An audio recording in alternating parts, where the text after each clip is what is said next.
Right guys, ndinoda kuti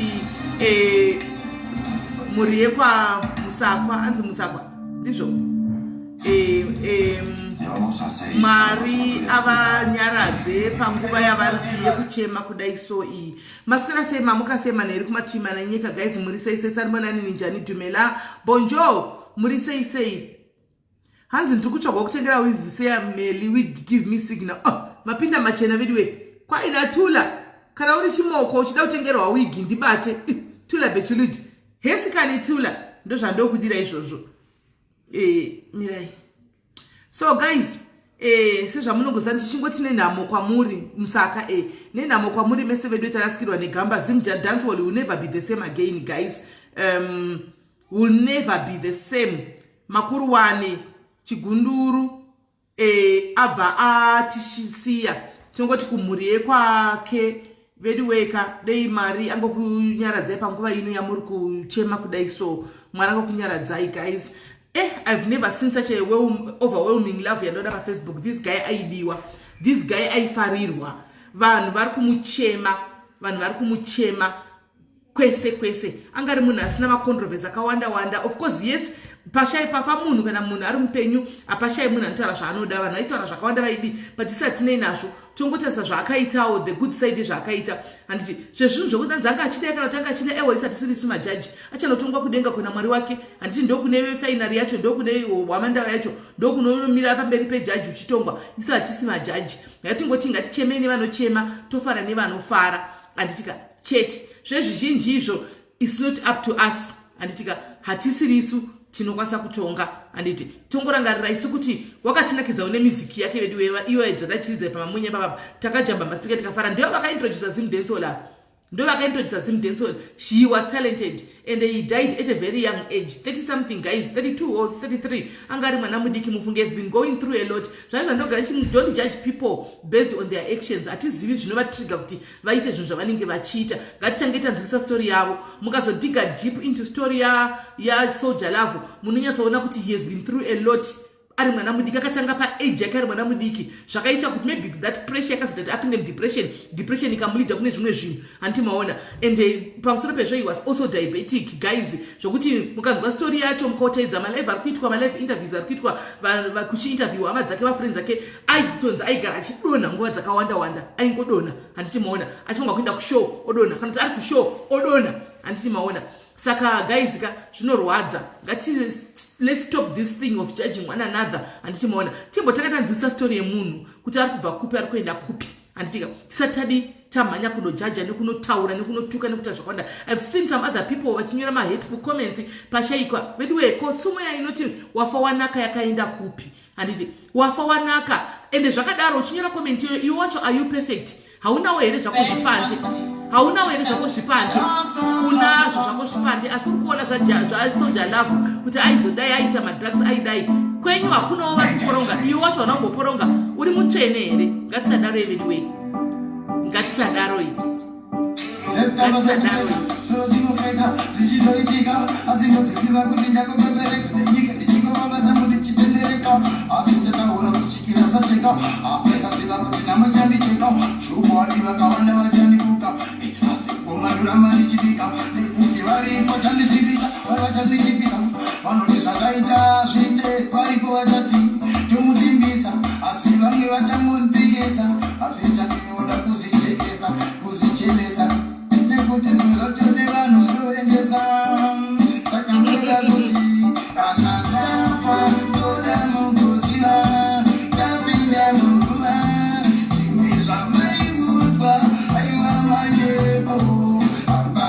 Oh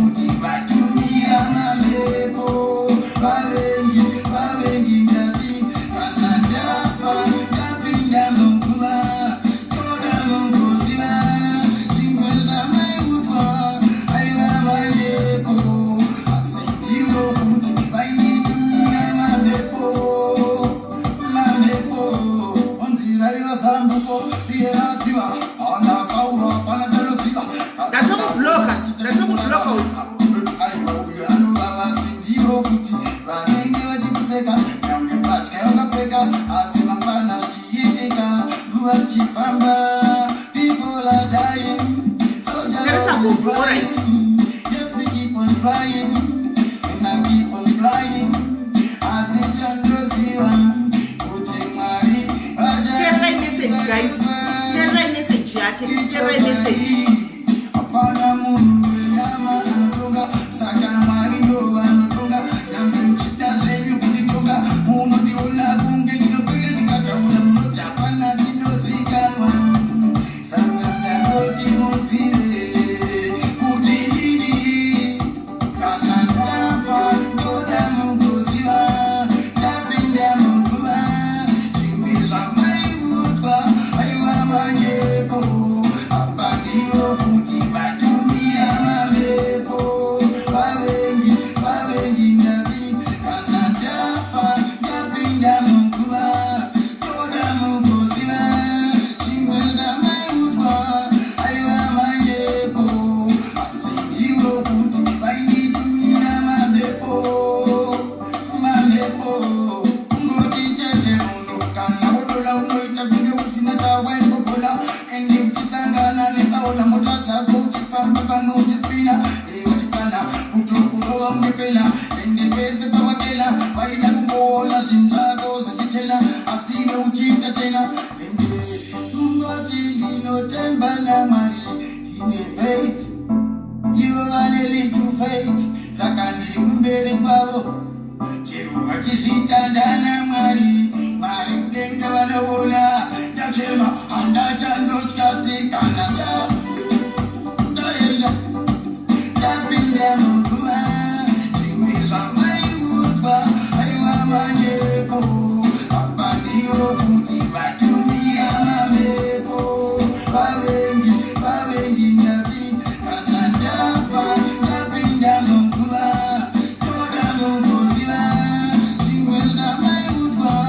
aiwa manyepo asi iwo kuti vainditumira mamepo ziva mamepo tandinoziva munhu wese azvarwa changosara kufa kuti vasina kuona pandaisafa asi mutumbi wangu vamutaushafa muzovaudza kuti Sauro ikafa chaindomhanwa chingoma mangoma chinomagona mangoma chivava hapana kuda kuzvininipisa vamwe vanondichipisa anga ndada kutipisa vale vanondiyipisa chinochikona chibasa icho changu chibasa chingoma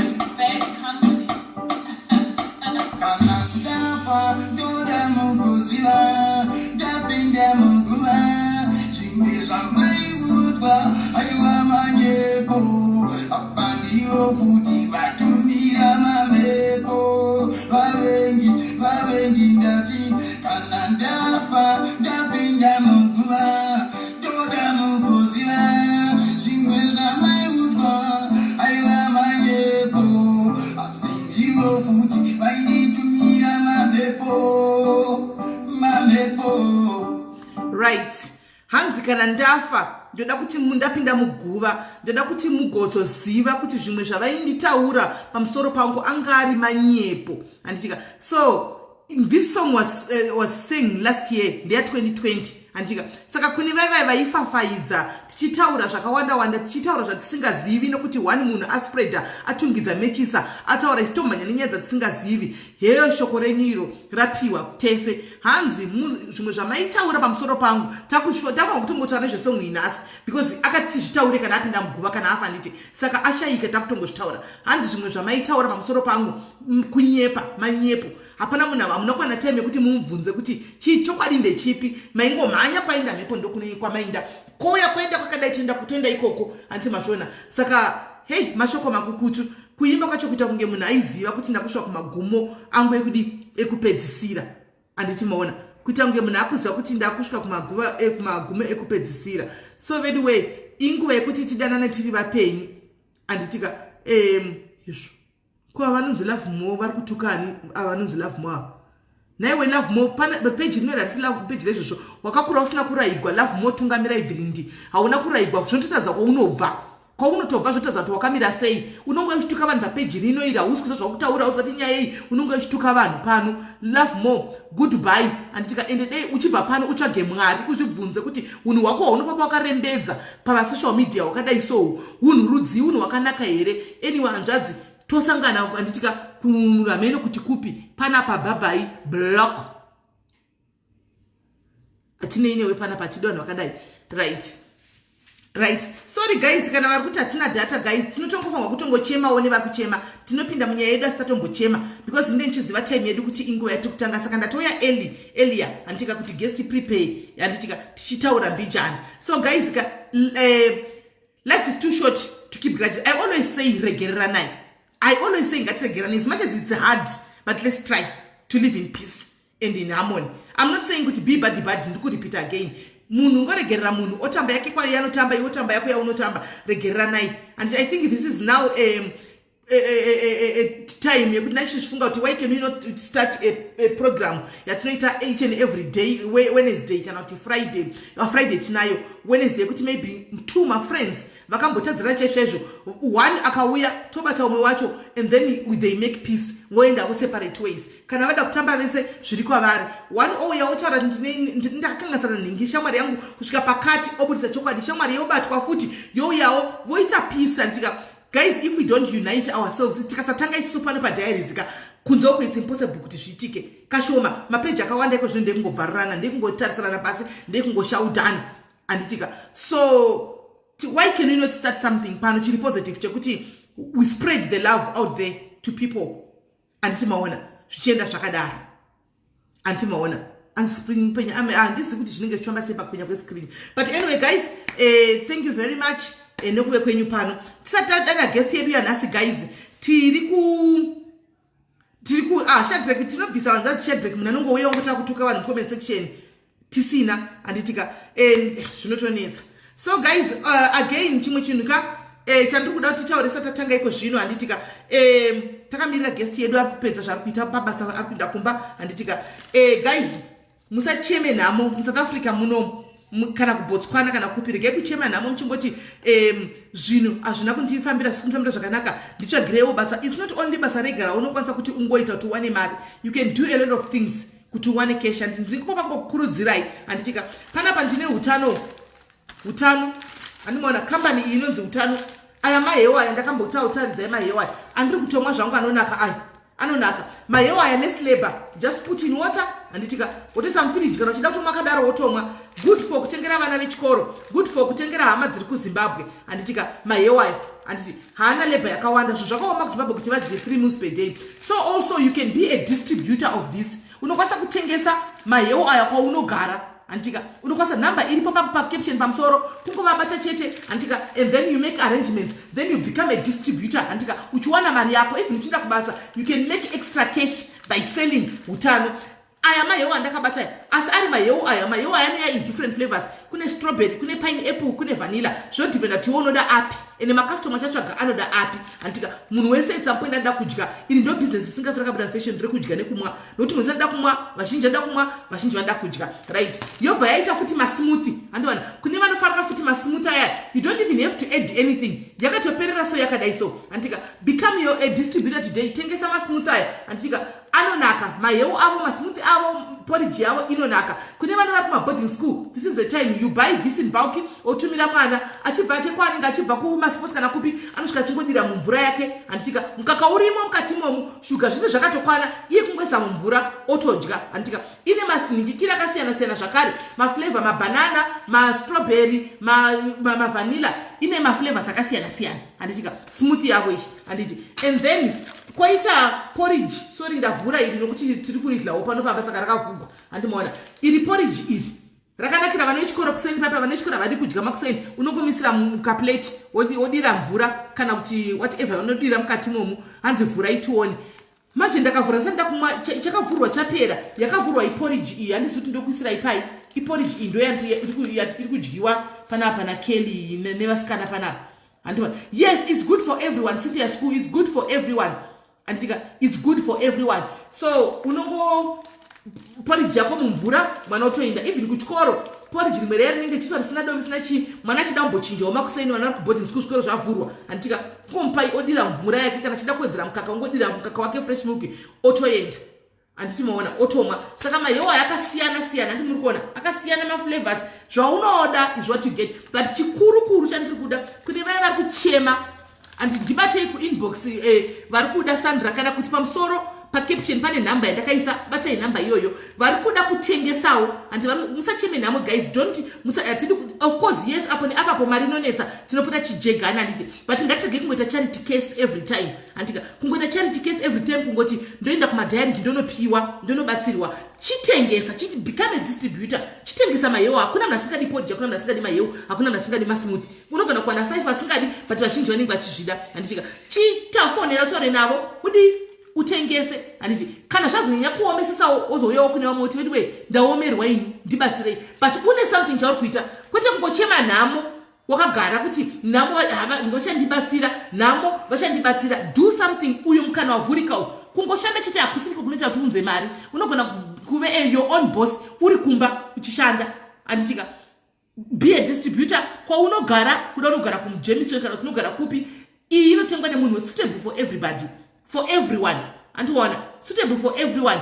Chiba chanaba pamusoro apo kuti ndoda kuita distributor, how do I go about it, vachakutsanangurira, and then you start from there. Antika musangocheme nhamo chikumbira magetsi chaiwo che 50 rand. I'm not saying kuti kumbira magetsi e 50 rand kwakaipa, antika kune kwakanaka, but chiwana chaunoitawo ugoyawo uchiti vediwe business rangu harichinyatsofaya zvakanaka, iko zvino vanhu vakatora vana kubhadhara, antika saka magetsi andiperera nditengerewo magetsi e 50 rand. It's understandable. Tokubvunza kuti unoitei, ndiniuyawo kutengesa utano, handimaona. So totoziva kuti zviri kuita, handimaona. Chitengesai guys. Yes Jenny, thank you. You can distribute ku UK because UK, thank you UK nekusapota kwamuri kuita. Vari kutenga, ndakambouya nemaheu aya last week, vari kaisa maorder singaiti. I hope kuti maorder avo akatumirwa, antika akatoenda, handiti saka you can be a distributor ikoko, make a deal navo, maybe uite distributor ukada kuti utonge uhodhe kwavari uzvitengesere iwe, andiwana you can hoda kwavari wozvitengeserepo. Number iri caption pamusoro, mukaverenga panaisa caption pamusoro pane number iripo,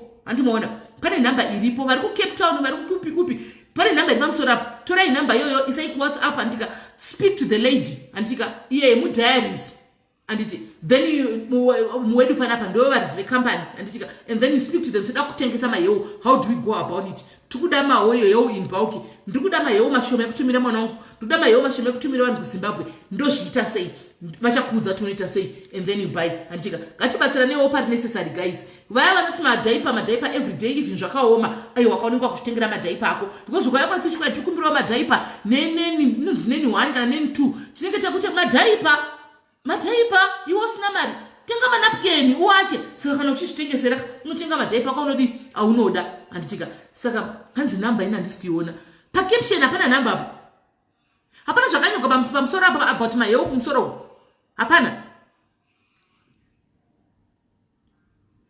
zvakanyogwa about maheu pamusoro apo. Ndanyora 1 pamusoro apo, zviripo number iripo, maiona. Yes, they deliver in Zimbabwe pitch era. Pane maheu, pane smooth, anzi zviripo. Thank you. Ndo pane number ipapo. Haondesi. Haondesi maheu anoguta zvewe. Unoguta zve haungazoningiri, haungazowondi. Right, regai tipinde munyaya yedu yanhasi guys. Ndinokumbirawo tisati tipinda munyaya, antika please vana Judge Judy ndokumbirawo. Vana Judge Judy ndokumbirawo imbomirai mumbonyatsa kuisa nyaya zvakanaka. Iripo number jenanzi iripo info.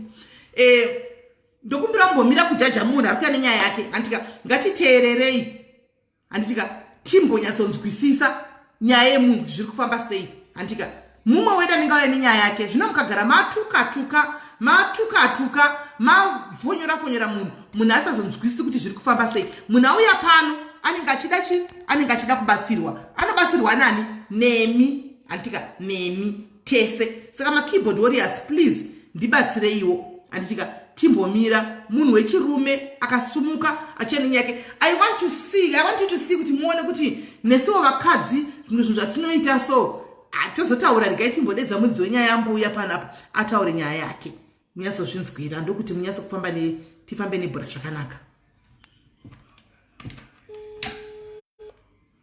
I hope muri kunzwa.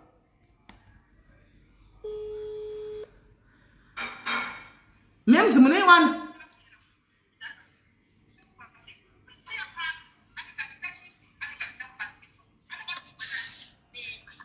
Yes, hanzvadzi. Maswera sei? Ndaswera, maswera sei? Chidzima imwe foni iri kumashure yamuri kundinzwa iyi. Ndadzima. Makadi yenyu mukoma Crispin?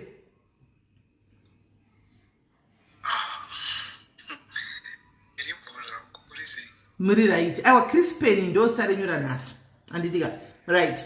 Kuti tingokuprotecta iwo nokuti kanya yake nyika kati deep but anyway kuseri ko kune zvaro zviri kuitika zviri kufadza zvasvo. Anditi mwana ndichazo kupa yangu feedback after tapedza live. Right.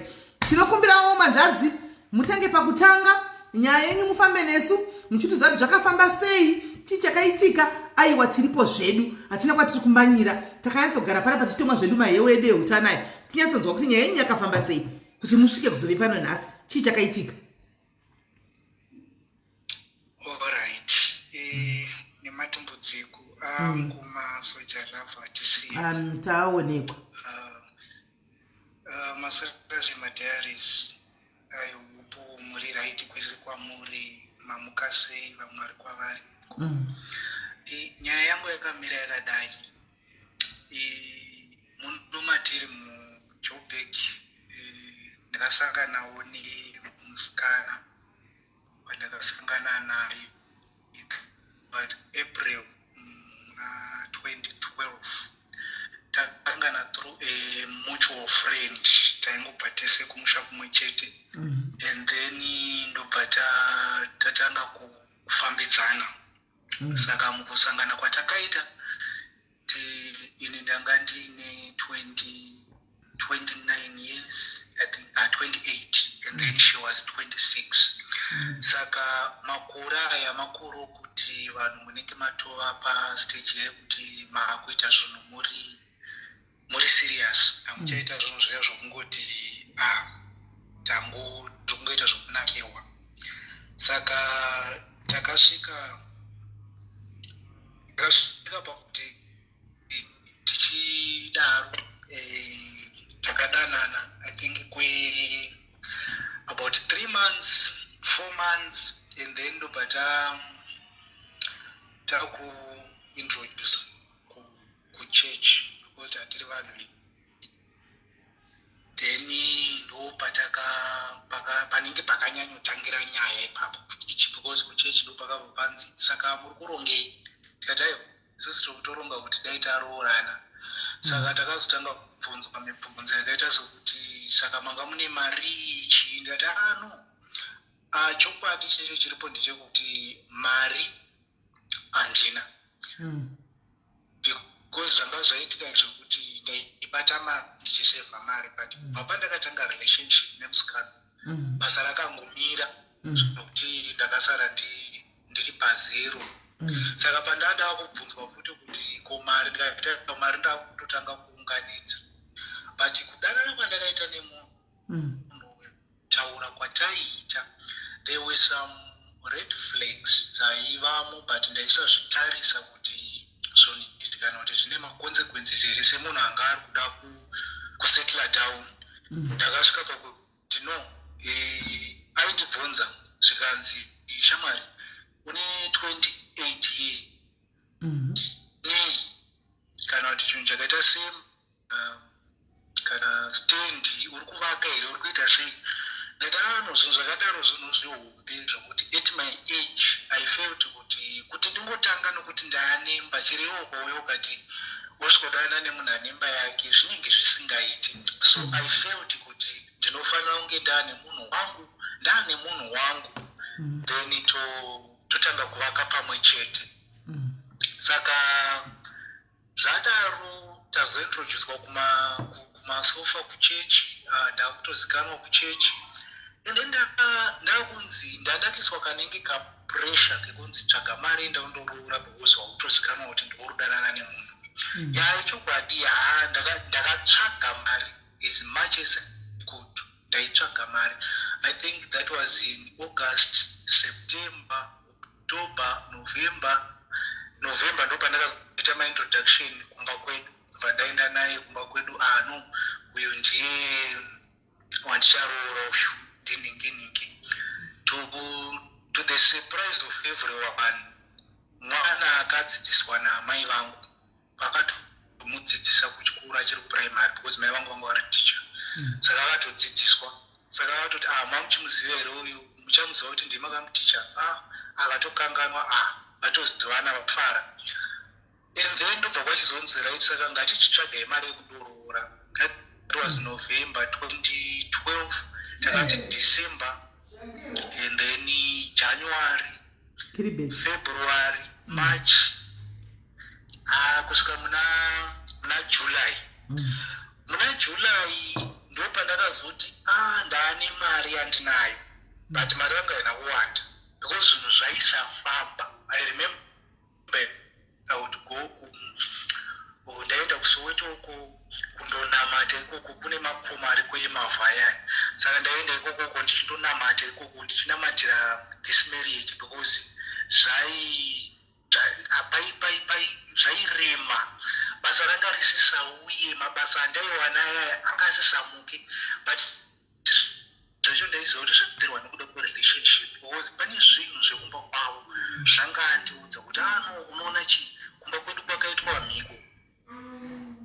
Pane muchato wanga uchangobva mukuitwa pandakazosangana naye achitaura kuti kwakaitwa mhiko kukanzi uyu ndo muchato wokupedzisira.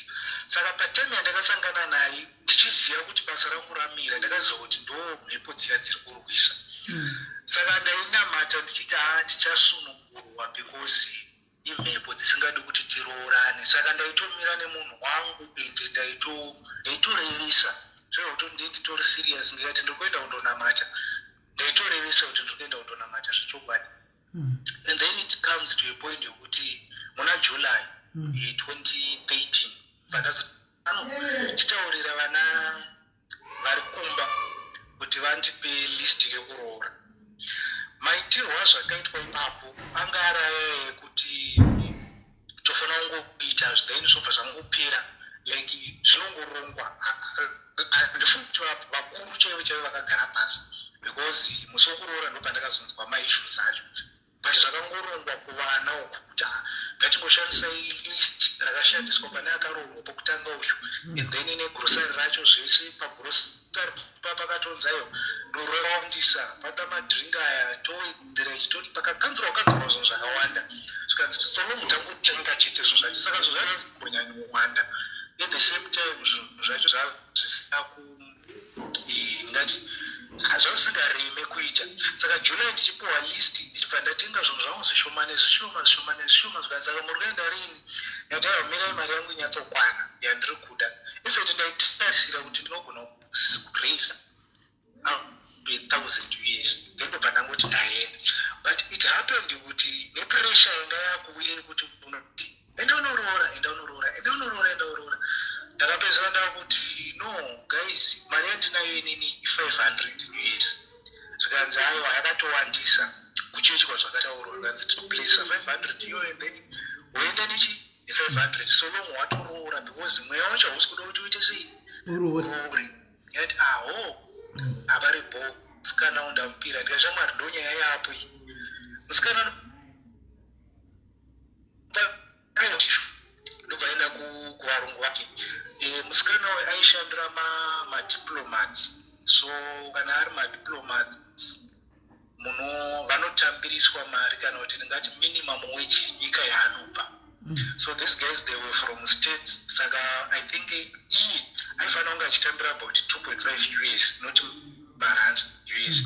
Saka varungu vaizotora mari iyayo vobva vachinja vaisa kumarands then vobva mupa mari yavanoda ivo kuti then the rest vaisa munhu, but mari yake yaitobhadharwa nenyika sezvo kuti vatonzi ari kubhadharwa with the country yaari kushandira. Saka akaenda ikoko nobva andoti ndoda ma-US, zvikanzi uroda mari yesvika $500, ndobva angopiwa izi zvikanzi ndozobhadhira pa it's okay. And I remember tichitopa date, patapa date, that was 13 September. Kansinga kanganisi, it should be 13 September. And then vatasimuka muswa 12. Tichitorora muswa 13. Ano ikumba vakaudzwa muswa 6 week before. Because painzi zvofana kungoita senge kakuvhukira kaya kungoti vanhu vatosvika kutonza next week pari kutororwa munhu zvatoitika achiitira kuti pasasimuka mhepo dzakawanda. I think mhuri dzinozviita so ndo zvakaitika ipapo. Then musi wa12 tasimuka 13 tichisvika takasvika ari maskati because ndakatopfuura nepastation ndobva ndatoona munyaya anga akatondimirira ndataura naye anga atomira pastation pemusikana indobva ndapfuura mbva ndaendaumba kwedu then ndobva ndasvika kumba mbva ndatora motikari mbva ndadzoka ndichisvika paya mbva ndatora munyaya ndobva taenda kumba. Saka nhau yacho yakazotambwa musi wa30 kutanga kuma4 and then tinenge takazopinda mumusha kuma8 9 manheru but kupinda kwatakaita mumusha makatanga kutaudzanwa manje ndo pakatanga kutaurwa pandakatanga kuzwa kuti something was wrong nemaitirwo angaitwa zvinhu because pakatanga kunzi gurusa ramwana ritiro zvakanzayo so long gurusa ratouya ndiroro totongoita zviripo izvozvo then ndobva pamutanga ngoita kakutaudzana kuti mari yangu ishoma vazodai inini apa ndaudza umwe wangu ndikati madhiri ekumhanyisa aya tiri kunyanya umhanya because pressure yatinayo ika ichinzwa manje vakutaura kuti mari ishoma zvikanzi aiwa hazvina basa solongo tatese zvinoita alright iri bo tapedza paya tapedza kwakwa kuma11 bva taenda kumba kwedu. Saka handina kuonekwa because patakapinda mumusha usiku ndobva wataya mangwana makuseni paunodzoka then isusu tata kutodzoka kuno South Africa. Saka ndobva pari parodi saka ndavatoti handokasika kudzoka kana ndakasika kudzoka ndosvika tondoona ana tezvara ana tsano then ndobva ndazoita sei ndozopfuurira ndichienda then ndakazodzoka mangwana acho think kwakwa kuma12 1 ndakutodzoka kuno South Africa. Ndasvika paya ndawana chikwata chese chitoripo pauna natezvanatsano ana tete nanambuya vanhu vese varipo ndatomhorosa ndaita zvinodiwa paya ndapedza. Saka muchangoroora navanhu vanongokupai kagipi kenyu kaya kari muri 2 ndobva tapuwa kagipi kako tingori 2 paya ndobva ndachizoti kumudzimai ndikati shamwari uri kuona taroorana panapa pane kakunetsana kataingoita kaika tiri kugumana musikana ngazvichipera because vanhu maziso ese uri kuona ari panapa ari kubvunza kuti saka vachaburitsa chii ende ndonyaya apo. Saka panoda kuonekwa kuti chii chatichaburitsa. Saka isusu tauchifanira kuchiisa musoro pamwe chete toita sababa namai and then tobva tanyatsoronga zvinhu zvedu. That time ndobva handipindura akanditi handisi mukadzi wako imi muchangobva kuroorana konditi handisi mangwana acho ndichipedza kuroora usiku manoedza acho ndovandakaudzonza handisi mukadzi wako ndati aiyozve hautaura kuti hausi mukadzi wangu iwewe ndakubvisira mari. Saka tete wacho I think she was about 3 meters away from me. Ndikati aiwa ngatibvunze tete vakagarapo tingasoroitirana naro pakatizvitupana. Saka ngatitaurei natete zvanzai vatete havapinde munyaya dzangu idzi kana wada kuti tidzipedzise ngatindodzipedzisirawo South Africa. Ndikati aiwa togozvipedzisira kwana South Africa sei zvikanzi hai ndotaurira nyaya dzangu kwamufundisi. Ndikati aiwa uri kuona chii mufundisi havaso panapa mufundisi havapo panapa zvinoreva kuti pane nyaya dzekuti tinondosvika kwamufundisi uye nyaya dzekuti dzinoda vabereki. Saka kana tona tifanapa tiri kuda vabereki ava mubereki wako ari panapa zanzaiwa handatopedza nemi. Saka mukutaura kwavo ndakapedzisira ndashatirwa. I remember ndakatoti shamwari pfungwa dzako hadzisi kuita why are you saying zvauri kutaura izvi instead yekutoti toronga tiri pamwe chete wakutoita sei wautotaura zvauri kutaura izvi tatoshatirisana paya but hapana kazoti tatsana tatoshatirisana apa hanzvadzi mimbova muri mukoma nemusikana maimbopanana here muri mukoma nemusikana pamusati maroora makambopanana here matsvodini kana makisi zvavo kana mborowa ugaro kana mbobata zamu makamboite such things they were forbidden. Izvozvo zvatiko reason yanga iri one, angati she's still a virgin, angati inini ndoda kuzorarwa neni kana ndaita sendaroro, and I respect that. Izvo ndo ndakamurespecta paissue iyoyo kusvika neniwo ndakatomuudza. I think ndakadana naye gore ne4 months. I told him ndisati ndabvisa mari, I told him I'm not doing anything on you. kokukisa kokisi yairambidzwe hakuna zvakadaro. I'm saying oh imi imbondiudzai hanzvadzi kumasofa kunoitwa nezvei? Kumasofa kunoitwa nezvei? Masofa ma ungoita maintroduction oko. In fact panotoshandiswa word rokuti bowas narudi. Saka kana kuri kuchechi kwemukomana unongoenda undoti uyu ndiye ruti wangu uyu uchiudza mufundisi. Kana kuri kwomusikana uyu ndiye bowas wangu. mubva maiswa kumasofa? Mubva manzigarai kumasofa? Hando ayo inongori etitle yokuti masofa anogarwa namufundisi. Zvemufundisi namai mufundisi ando anogara kumasofa. Ndachibvunzira kuti nemhaka yeye muchiti kwanzi takazoti vanhu vanenge vakagara kumasofa, vanhu vakabva kumasofa, ndozvanaidaizoziva kuti kumasofa kunoitwa nezvei? Aya kumasofa ukatombodzwa kwanzi waenda kumasofa unenge waenda kuintroduction yekuchechi iri official yekuti okay ndane musikana wangu kana kuti ndane mukomana wangu. Saka ndo kunonzi kumasofa. Saka iye lula in any form in any way papasina because yanga iri nyaya yeye yekuti munhu wangu ndaimuda ende munhu wangu ndaimurespecta, ndaitova nepfungwa yeye yekuti no, you have to start your marriage nefoundation yakanaka. Saka truthful and ngandiri pachokwadi handina pandai zvinganzvinga. So after that altercation pastation ndakutodzoka kuno South Africa. I remember ndakapinda mumotikari yandakapinda ndobva ndatoenda.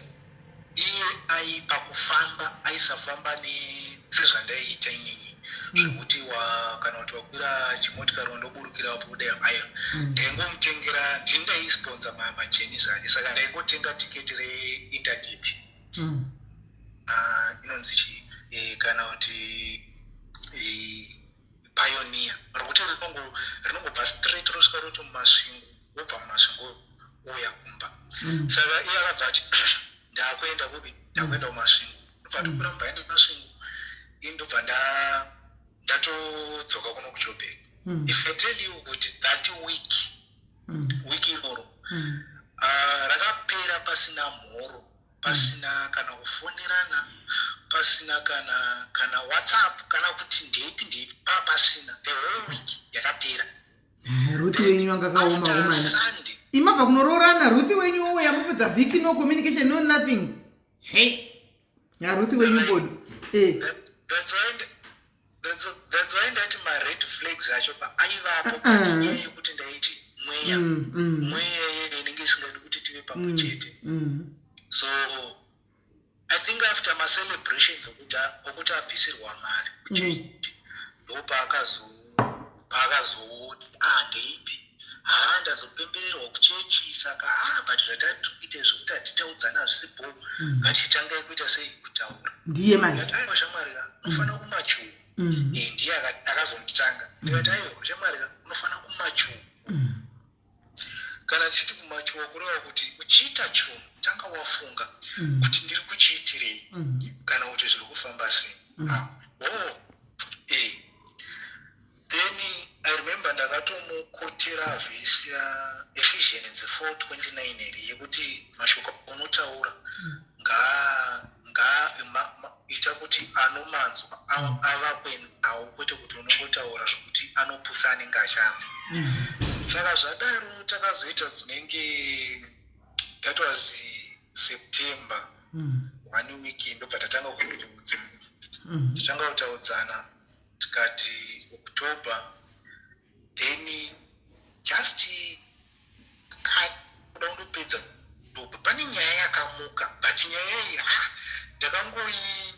ndakangoita kungotaurawo musikana akanditi shamwari ndarota ndiri kuchechi uko warotei zvikanzi ndarota nichinzi ndiye murume wako iwe kuti warota uchinzi ndiye murume wako sei inini ndakandokubvisira mari iwo pero dzii idzodzo zvikanzi ndozvandatoro ndikataiwa ndedzemadhimoni ndindakutodaro ndikati dzidohope dzemadhimoni haungarota umwe murume wakabvisirwa mari Ruthi bodo vasikana Ruthi kana ndopakatotanga kutonetsana kwedu because I think kwaari it was real kuti there is someone who is coming and then apa ava stuck neni because ini ndakatondobvisa mari so kuti achibuda mazviri zvanga zvisisaite but at the same time haachada nezvangu because kunetsana kwacho kwakuwedzera chimwe changa chakunyanyaita kuti tinetsani yanga yamuchato painzi muchato unofanira itwa December apa isusu taroora naSeptember ndikataiwa inini mari haisi kutambirwa muri kuti mari inofanira kuita saka kana mukati mimi ndochata December tinenge tawana kupi mari plus kumba kwatabva vanga vati ndandabvisa 800 vakati no kana mimi muchida kuti muchati endai mundotsvaga imwe 700 US kana 800 US moyanayo futi ndikati ndikuona kuti kumba kutanzi titsvage imwe mari saka regati titange kuunganidza mari kana taunganidza mari topedza vakumba kana tapedza nezvekumba then tendese tozoronga zvemuchato asi ngative ine waiting list yedu then kana tiine waiting list yedu pane zvinhu zvidiki zvokuti tinokwanisa kutanga kutenga tichiunganidza zvemuchato zvisingadi kana kuti zvinhu kana kuti mari hombi tatagadzira chiwaiting list chedu chiripo inini ndindaitenga zvinhu izvi saka ndaingoita ungoti ndakubva kubasa ndikamboana chandawana ndotora ndoisapo ndosvika ndotika ndotora ndosvikapo ndoitika then I remember pamaring ring ndio imwe yatakanyanyonetserana ring ndakangonzi inini ndoda ring zvino ndikati ring yakaita sei zvikanza ndodangana kuti yeku American Swiss American Swiss unoiziva here ndoiziva ndoyandiri kutoda so munhu wewe kutaita akati ndinoda chinhu inini ndaingozoti aiwa mumwe wangu rega rega ndiite ndikati but chamwarika izvi zvinodhura izvi ngadzaiwa ndozvandotoda I remember paina bamukuru vanga vabva mukuchata vacho vakati inini mamudhira muri kuita panapa haiti aya munoera kuti ring it's just an official thing chokuti panonzi pamuchato pane ring madii maenda kuchina kuti mandotenga kana maring enye ma10 rand utochata he was so realistic the guy was so realistic because akati at the end of the day uchiona kuti mari yamuchaburitsa inenge yakawandisa zvokuti maitogona kutoseva ende munogona kutotanga marriage eni muri muchikwereti chihombe saka mufanira sei mufanira kugadzirisa issue iyoyo kana iri ring ingotorai ema10 rand then kana maamumba muchizonyatsoita labor yemari yamunoda ring inodhura uye akati haiwa andodzwe zvokuita hazviiti ndotoda ring iyoyo so we went to American Swiss Pretoria I remember the cheapest ring yanga iri kuma 800 ndikati inini hangu ndichatora the cheapest zvikanzi taenda payako ndeipiri chipa this is the cheapest mari 800 something tioni shamwari isa muchigoma amba ukwana zvikanzi tinondowedzera nofanira kuita sei mari 250 pamusoro right yanzi 250 ichingopedza yanzi 250 sales person ndobva ati but ring iyi inokwatuka haisi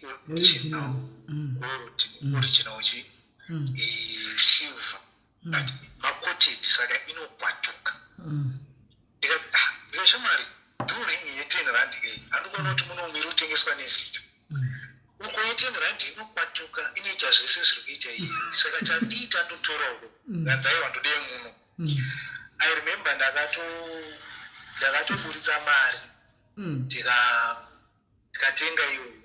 It was expensive and zvinonditira because ndairwadziwa mandiri kuti but mari tingadai tiri kutoita something tingadai tiri kubhadgeta tichitoita something and at the end of the day ndiyaigara nekadhi remari meaning handisina kadhi remari because ndaisada kumisuse mari kana kuti kuzoshandisa mari. So nenyika yemukomana wayo kunzi ndarota murume plus maproblems murume wacho akarotiwa muna kudza kuti ndiani haana kutaura aingonzi murume ende inini ndaimboziva kuti hakana kunkurota munhu arota but ndaitaura kuti zvindezvemweyo chinezvi asi hazvina kumbopindawo mupfungwa dzenyu kuti maybe hazvinawo here kumbopindawo mupfungwa dzenyu kuti maybe achiti ndiri kurota umwe murume ari kuzama kutokuudzai kuti ndine umwe murume pasaidi iyo itheory yakatozouya mushure mekunge tasiyana kuti I think anga atova naye zvinhu zvandakazongoti saka maybe anga atova naye because what happened next was marifts edu akatanga kukura. One of the things chakanyanyaita kuti marifts edu akure was takagara pasi newedding list yedu tikaona kuti chedu yekuchato yaitikwanira. It was around 16,000 rands because tanga tiine zvinhu zvakawanda zvati ndandine mafriends aititi izvi tinokuitira mahara muphotographs mahara motikari dzadziripo dzaingonzi modira fuel saka zvazvisinganyodhura saka budget yakanyanyodzika zvokuti chaivapo kutereki papo yanga iri chanyanyodhura ranga riri gauni rake haitoitika ndingangoti ataya yake neataya yangu and then ndingati nechiro but zvinhu zvacho zvizhinji chikafu nongoti nechikafu but zvizhinji zvazviri very cheap zvazviri affordable and then it happened kuti zvadaro kuti nini shamwari ndiri ndatenga zvinhu zvemuchate zviri zvoona ari kuuya zvoona. I remember madays iwayo aitouya achitozvoona achitofara achitoti zvinhu zvitori because aiuya kumba kwangu then zvakazoitika ndezvekuti one day I remember ndakakuwara ndiri kubasa but ndakuwara ndiri kubasa ndandasoka hembe kuti ndidziwache. So I think it was on a Thursday kufa iri Saturday. So it was on a Thursday ndikati ndichazoya ndova chamuto Friday then musi weFriday makusi ndaenda kubasa mbandasvika mbandakuwara ndaisakwanisa kuwacha saka kuti nditi hembe dzinoramba dziripo ndaisazova ndinopora rini vandibana ndine mukadzi kainini anombofa mangwana ndobva ndatofona ndikati shandembi kumangwana kauya uite sei ndowachirewo zvikanzi ayo hazviite mangwana andikwanisi kuuya koinda hatisatachata because ishu yake hombe yange iri pamuchato zvikanzi hatisatachata saka handikwanisi kuita sei kukuwachira iwe but ndakakuroora wadiwowo uzondibatsira musomo wako akatsika madziro.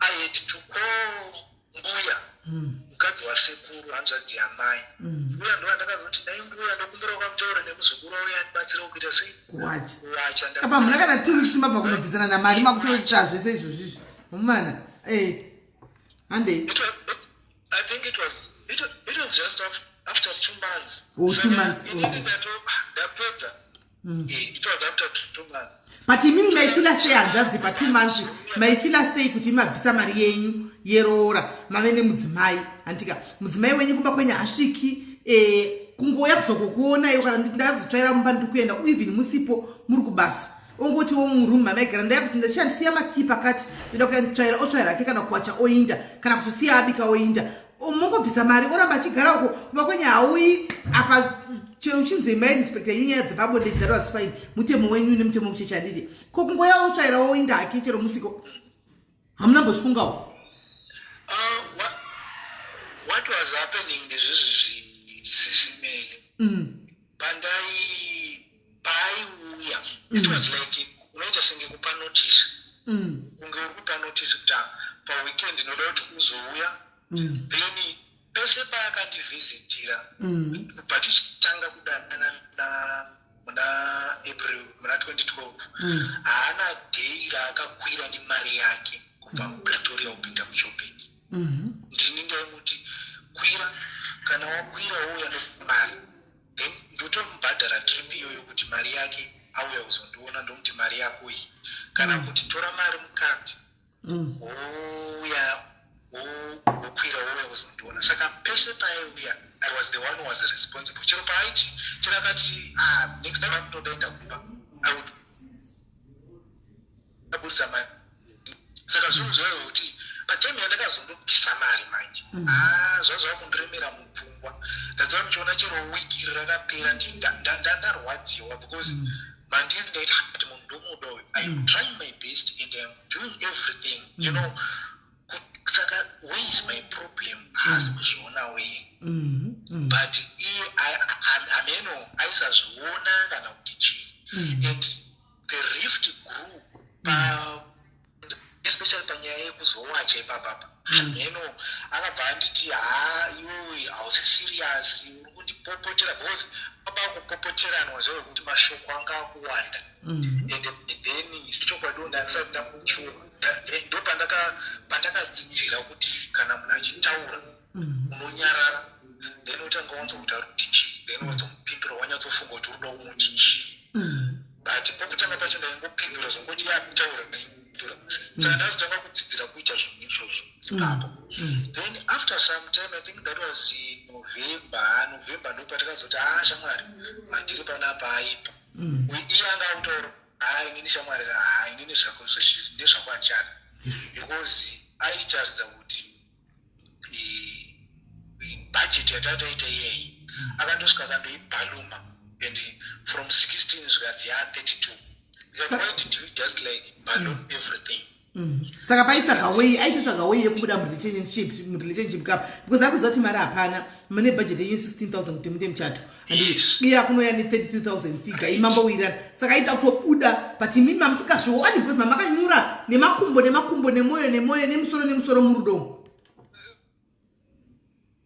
right ichocho ndochokwadi plus chimwe chinhu changa chiripo ndechekuti kubasa ainditi kubasa rako because ndaishandira nemaoko unofanira kutsvaga basa just like real men akashandisa word kuti like real men vanonyatsotsvaga mabasa vachishanda izvi zvauri kuita zvaharisi basa okay saka mareal men ndiwo anonga achinda kubasa vanoshanda nemaoko maceo emakambani avo haasi alright tasikadozviviwo tadzidza aiwa kwari tidatwa issue kwari hausi kushandeko okay and then saka patakazonyanyonidzana papari pagauni takapinda muchina city ndobva tawana gauni ratakawana I think right 2.5 gauni iroro ndetomshamari gauni riri sei gauni bo ndatonzi saka iri ndoratotora iri bo achibuda imomo ndobva aenda kumba kwake achisvika ndobva andifonera ndeipi zviri sei wafamba bo ndofamba bo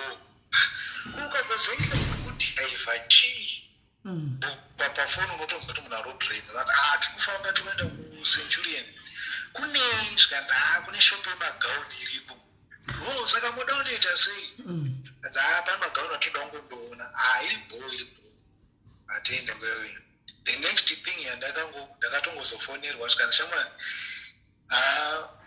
ndazotora gauni refu 0.4 remari shamwari watenga gauni re4.5 ndikati tamboti 2.5 watwa 4.5 saka unofunga kuti mari iyi inodipi zvikanzi aiwa ngati aingo unoziva ishu iripo ndeyekuti ada utokavhira instead yekuti ushandise mari tarisa zvimwe zvinhu inini zvangu ndine mari shoma but zvinondiwandira ndopakabva ati kana zvakada kusaka ngatisiyani hausi serious ndikati okay saka uruti chii zvikanzi ngatisi vanhu vatori kurevesa kanzi saka ndasvikawo paboiling point ndikati shamwari kana iwe ukati uri kurevesa zvauri kutaura ndiniwo ndiri kurevesa ende kwasekuru because munhu aitibatanidze kuti sekuru pataenda kwasekuru but tichienda kwasekuru inini ndindakatoti ngatitsvage nyaya yekuti tinosvikokonvinza sekuru kuti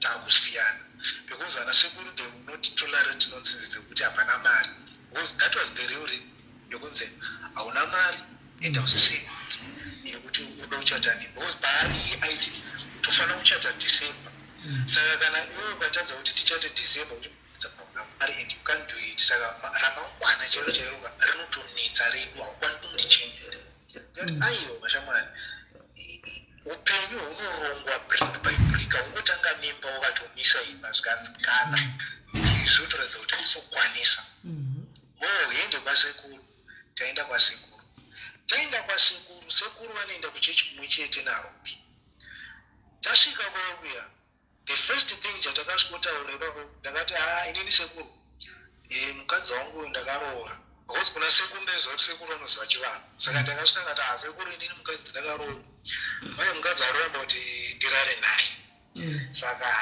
sekuru mukadzi aritoura kuti achada ndozvatakaudza sekuru I thought kuti sekuru vachaita sei vachatenga nyaya iyayo kubva vati saka pakaipa sekuru ndobva vati mashurani wayo muri kutaura kuti chinga handozvitoripo sekuru mashura chaizvo the 2 months down the line maroorana apa musati mambotounhafa kana kunhafa musati makutorambana anga ari mashura chaivo hakuna zvakadaro endafanati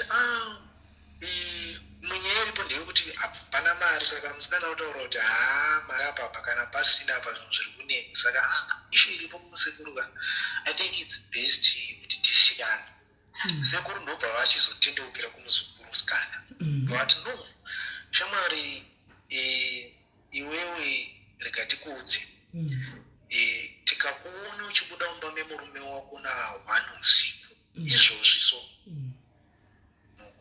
vese vemhuri yekumba kwenyu nesu tese hakuna kana 1 ane voice yokubvunza kubvipi because uyo haasi mukomana wako murume wako ndisekuru akatanga kutaura kudaro saka mashoko ese aya muri kutaura kuti ndo zviri paya ndiitenge nyaya yenyu chii chiri kunyatsoitika kati asekuruka inyaya yemari iri kunetsa pana because kuri kunzi chacho vanochata December saka December zvaramba saka roti hausi serious saka I think mupfungwa dzake anga ine mufetu yawo yakuti amvesi yawo yakauya zvinhu zvinoita sei zvinoita bowe haasi serious inini kuti ndanda kurwadziwa kuti I have been doing my best and haasi kuda saka sekuru vanhu vati no hazviite endai munogadzirisana dai mundotaurirana imimi bvai pano nyaya yenyu haitengeki ndairamba infact vakatozviramba sekuru but aenda that was mid-November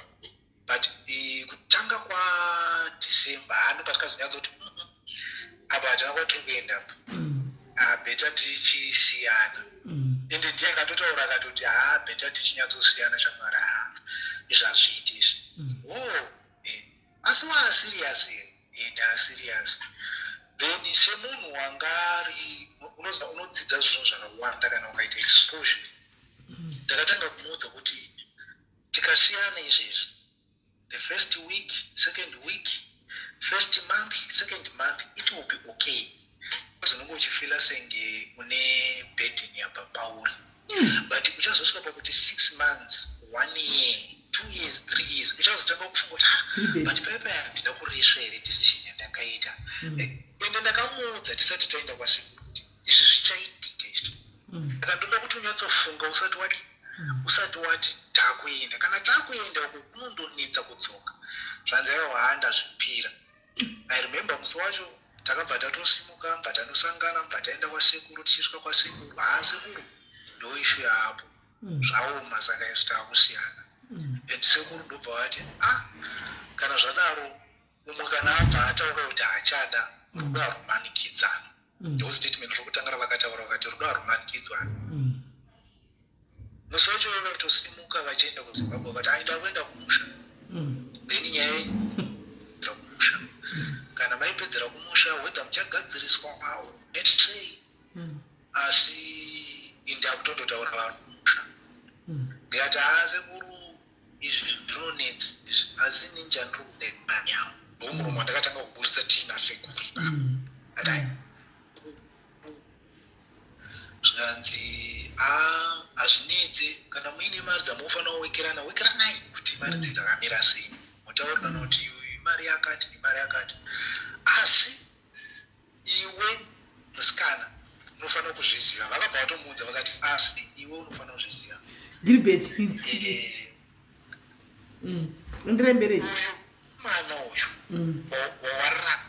uyu mukomana wawaramba uyu musi waucharoorwa anofanira kunge aripo achigamuchira mari yakuya ucharoorwa because takagamuchira mari yake saka kana mari yakubva kunewa achakuora iwewe uyu ndiye anofanira kunge achipiwa maoko mari yake whether 2 cents 3 cents mari anofanira kupiwa kana zvakadaro hauzi kuzorooreka akamuudza straight ndiripo kuti kana wakadaiwo so hauzorooreki saka uyo anofanira kudzoriwa mari dzake saka I think out of anger she said inombori mari iko mari yake mari shoma shoma ndokupa mari yake few months atomupa mari yake uyu it's fine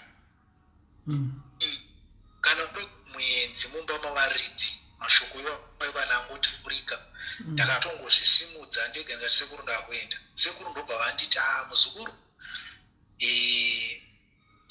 vamwe vakomana zvavanoita pasituation adai they walk away ndozvavakandimashoko vakandoza kuti muzukuru vamwano they just nanazvo ndati alright but sekuru inini mari yangu ndangandichii mashoko andakavadzokurudzira ndikati asekuru mari yangu indanchii zvikanzi hayo munofanira kutaurirana then moita sei modzorerana mari ndobva ndabuda ndobva ndaenda so ndaenda after some hours she called ndeipi hapana shamwari uri kuona pazosvika nyaya apa ndapaona ndikati uri kuona kuti kwairi kuenda ichadzoka here nyaya iyi anga kutotaura ari munhu ari right ari parikuratidza kuti she is reasoning zvikanzi nozako izvaibvira kuti ndairevhesa this decision ka ndairevhesa because ende zvikwati kwatiri kuenda kwakudzokeki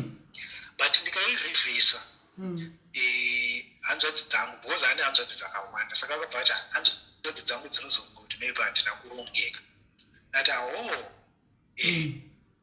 ati asi shamwari ka inini chandinoda imari yangu izvi zvokuti zvichazofamba sei izvi inini mari yangu ndoida saka ndobva zvanzi handina chandiri kukupa koinda zvikanzi wakanditira time ndikati ndakawesta time uri wataura kuti uchada marriage kutiti ndakawesta time plus nguva yacho iyoyo pane takatora mafoni kuMTN ende ndinda yabhadhara ndozvaindibho maexpenses dzese aiuya pandiri ndinda ibhadhara saka yanga yasara yanda ndakatora inini yanga yasara ne10 months yanga yasara ne8 months ichibhadharwa ma100 rand so it was around 800 zvikanzi une foni iyeya ndichaibhadhara saka mari yako zvinokukavhirana iko ndatiyo mari yandakabvisa inini mari yakawanda zvokuti hakutauri kuti 800 ndiyo yamungabatira mari yese iyoyo zvikanzi hayo ndozvandandotaura ndati ndakatosangana kumusha so kuakaunti kwava kuine $300 ndikatayo chitransfer $300 yangu kundipe ndobva andipa ndikati ndiri kukwira bhazi chitaura kuti tinotosangana rini kumusha ndobva taita sei ndobva tasangana kumusha zvanzora iti ndiyakuudza kana vekumusha vaita sei varongadare boys rese rofanira kunge riripo because painzi kune congestion iya yekufamba saka tofanira kuzoita after Christmas apo zvikanzi musati kwaende December ndopa tiri kugara dare inini mari ndobva ndachitongoudzwa kunzi ndakatongozvitaura kabhati you know what kana ukauya kumba shamwari ka zvinazizokumirira musha ndati ndakanzi una mari yaurizotora boys rotokurova ende for sure these guys ndakakura navo vaive shamwari dzangu pataikura saka vanhu vandaitoziva kuti vanhu vane character yakaita sei. Apa mairowerwe chii? Maigorowerwe chii? Marambwa ndimi, mari yatogwa, mairowerwe. Hanzi ukauya uchizoklima mari ukurohwa nepolisi. Andiri mbona. Saka kwari zvoreva zviya zvokuti kana kuti ndoda kumufixera. Unoziva kana vanhu vakatsamwisana especially panorambana panongoitwa zvese zvisizvo. Saka inini ndikati kana iri iyoyo okay it's fine. Pandafonera munyai. Ndikati munyai mashoko aripo ndeyekuti handikwanisi kuuya kumba. Ndorohwa. Pandaudza vanhu vokumbawo ndikati guys vanhu handina vaudza kuti torohwa. Angoti inini guys hazisi kukwanisa kuuya namari. Vanzi plus chindai mutosangana nemunyai. Kana masangana nemunyai mobva mandonzwa kuti nyaya yakakasi asi ndini handichadura mari yangu. Ndo statement andakaudza makumba ndati inini ndoda mari yangu. Zvikanzi kuti tine musi wacho.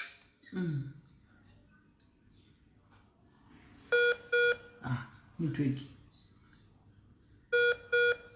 I think they are. Kometse chenu takanyara. Saka Ndira inde. Zvakataura. Zvakataura se. Wakanyara papi zvikanzi pakuti nditori mukadzi wako unoziva ndo pakataura kuti ari kuregret. But iwe unofunga kuti zvinoita here kuti wandinyadzisa pamberi pasekuru. Nyadzisa pamberi pevabereki vangu shamwari hazviiti. Ndikati aiwa kumba tinofana kuenda because nyaya iyi yakatosvika kumba ende ndo vanga vatoudzwa nasekuru yati nyaya yakatosvika kumba. So she started preparing mapapers ekuratidza kuti the money andakasvika ndichibvisa kumba imwe yakandipa maagreements avanga vaita nemuromo pasi. And then I remember akatoudza mukoma wangu kuti papers ese ndinawo ende zvese nditori nazvo ndotosvikovaudza kuti hapana ana mari yakuwana chichichi. Saka ini ndo pandakangoziva kuti sezvo munhu wanzi ndo zviripo alright ndini ndine problem because imwe mari yacho yakabva kwaari saka let me leave it. Ndobva ndasiyana nazvo. Mirai madzadzi pamari yenyu yeroora yamakaindisa iyi imi makabvisa mari mukadzi yakabvisa mari Ruth akabvisa mari imi mukabvisa mari right. Iye akauya paakasvika akabata 500. Yes. Ndandine ifeti ndiangatori nayo yese yaka 1000. Saka pa 1000 yaya ndakambvisira 100. Ndakati $50 ndiyangu transport yokudzokesa kuJoburg. $50 ndiyake transport yokudzokesa kuJoburg. Saka pakazondobviswa iri 900 cash. Saka ndingangoti ndakabvisa iri 450 kusaidi kwangu inini. Iye kusaidi kwake anga andipa 450 ndabvisa futi. And then grocery rakangoita zvokutasunurwa ranga risiri grocery iro kutoti watoti ukatoroona wati ira risiri kuroora grocery rarangonzi grocery saka rari 150. Saka 150 rands US ipapo it was around 600 US. But apa ndiri kutaura zvinhu zvandakandobvisa kumba kwako ndisingataure logistics because palogistics ndindandiri responsible chero pakanzi parodiwa chakati ndindaibvisa mari dzacho ende mari dzacho ndakangozotaura kuti handinei nadzo. Saka mari yenyu yamuri kuda inini i450 mari yamuri kuda i600. 600 alright. Okay. 600 yes.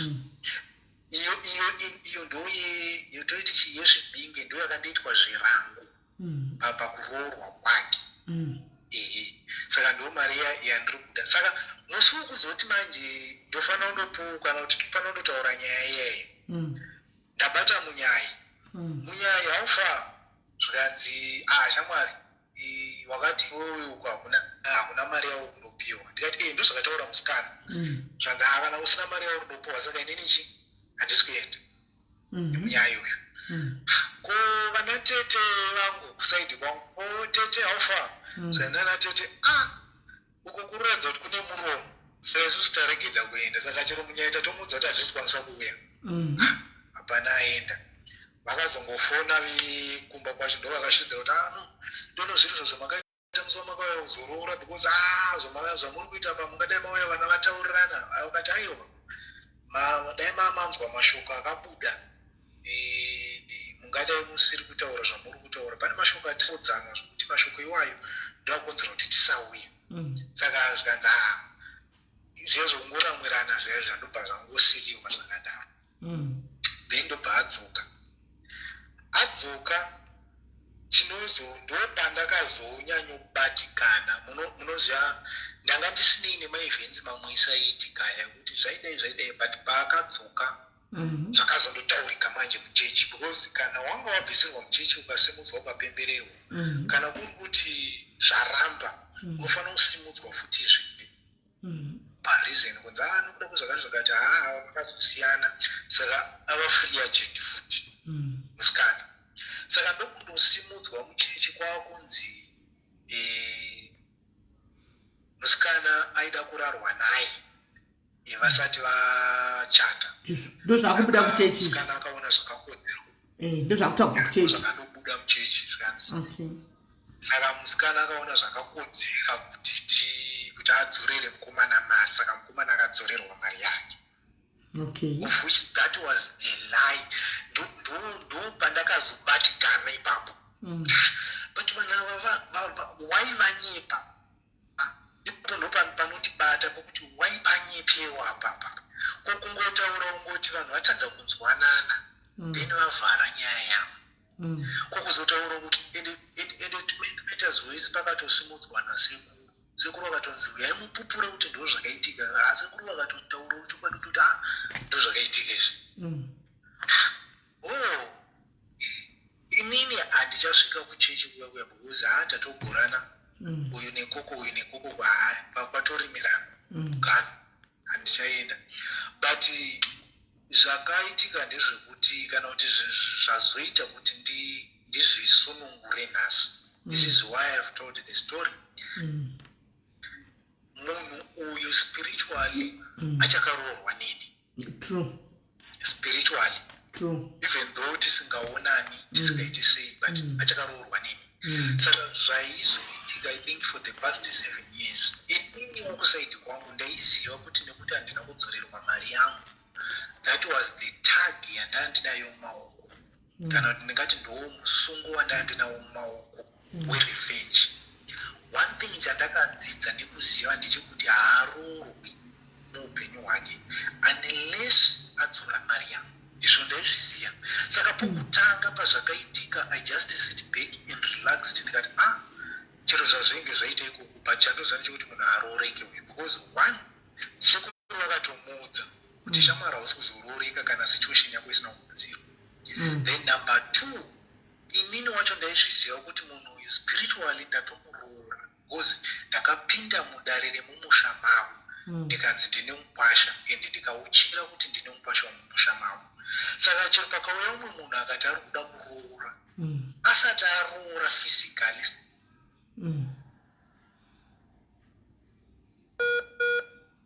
Pane munhu ari kufonera nikikiri angadza ari kufonera Crispin.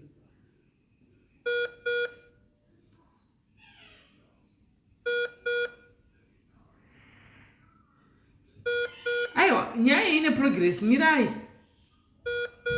kuvari paikosva munhu ari kudespera. Asi onemiwo vasikana munozviruzawo. Munoziva kuti hanzvadza veko zvino vakatozokurosa vakaenda kuchando. Vave kuchando hanzvadza vatobva vadonha inetwork I think. Vasikana munozviruzawo. Iyo zvino unongongwara uri mujobheka budha vakatizobudirira vakaenda kuchando. Hanimona vakatozoenda kuchando budha. Musikana wakaruza uri kungogara kumasofa kuna nhasi. Asi munoona kuti nyaya dzacho zvimwe zvinhu so vakadzi tinongozviparirawo toga. Ndikaitira kuvadzisa tioni pane munhu ari kuvafonera I think. Mari yanga isingabatani mari yaivanetsa. Asiwo mwari akahovaitira unyasha vakadi vakakurusa iko zvino zvinhu zvakufaya. Zvinhu zvakufaya manje.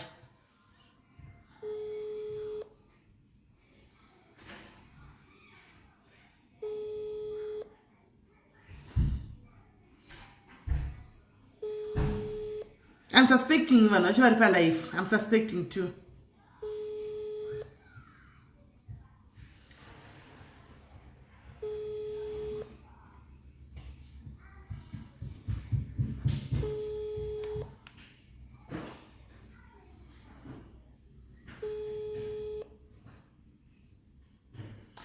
haana kuzviroora. Handiti vakasanganisa vanhu vakasanganisa mari. Musikana akaisawo mari, murume akaisawo mari. Handiti samurume ari kuda yake bheki. Iye musikana iyi ari kuti ngaisare kumba kwemusikana. What is going on?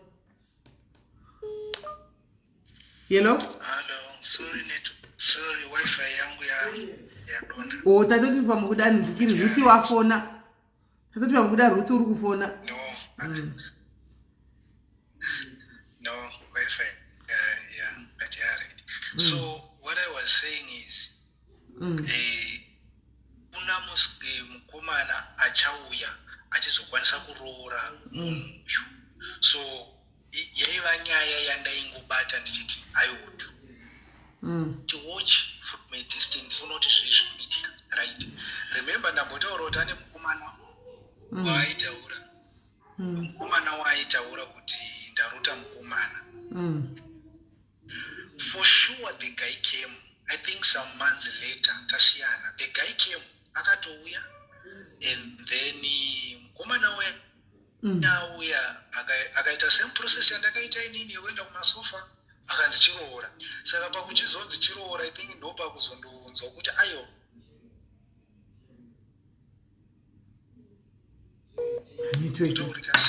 okay. Okay, saka katizoita munhu mukomana after imimi akaenda kumasofa futi mukomana waida kurora musikana akanzi hazviiti because munhu akarogwa. I think ndo zvakandoitika. Ko vaigozoti munhu yakarogwa sei ivo vakamboanaunza muchechi kuti mari yakadzosegwa.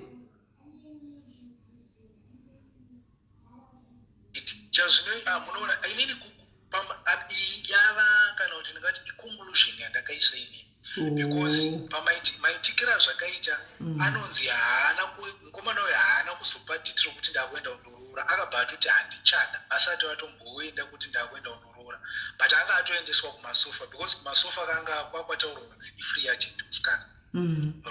So that means the conclusion here haisiriyo haina kumira zvakanaka because pastor vakananza kuti mari yakandozosegwa vozotaura futi kuti vozoti zveazvituti uroore because musikana yakarogwa haibudi. Saka I think pane zvakaitika kana kutoti kutsamwa kwenyu wokuda mari yenyu bheki ndo wakaita mukomana yaore mwoyo wake angozorega kudzoka. Aya ndo maconclusions acho iwayo handizivi kuti zvakafamba sei but the guy anonzi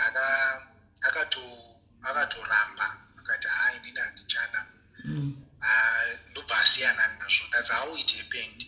And pazvakaitika munhu akatondodza kuti ndo maitikira zvakaita handitomuzivi ndeuya munhu wokungoti unongosanganawo nemunhu kuti wadi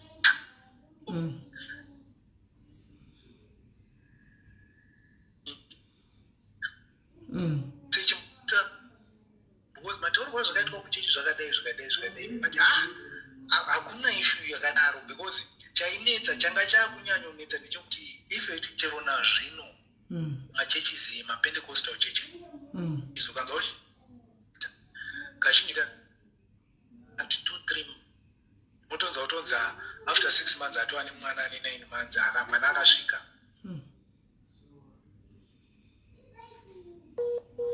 Network yavo iri kunetsa kuchando kunonetsa network kudai shuwa kwai kuchando kwamuri kunonetsa network kudai. Iri kunetsa here iri kuti hanti muri kupata muchidonha ichiti iri kutokundwa nesu kuno kuafrica.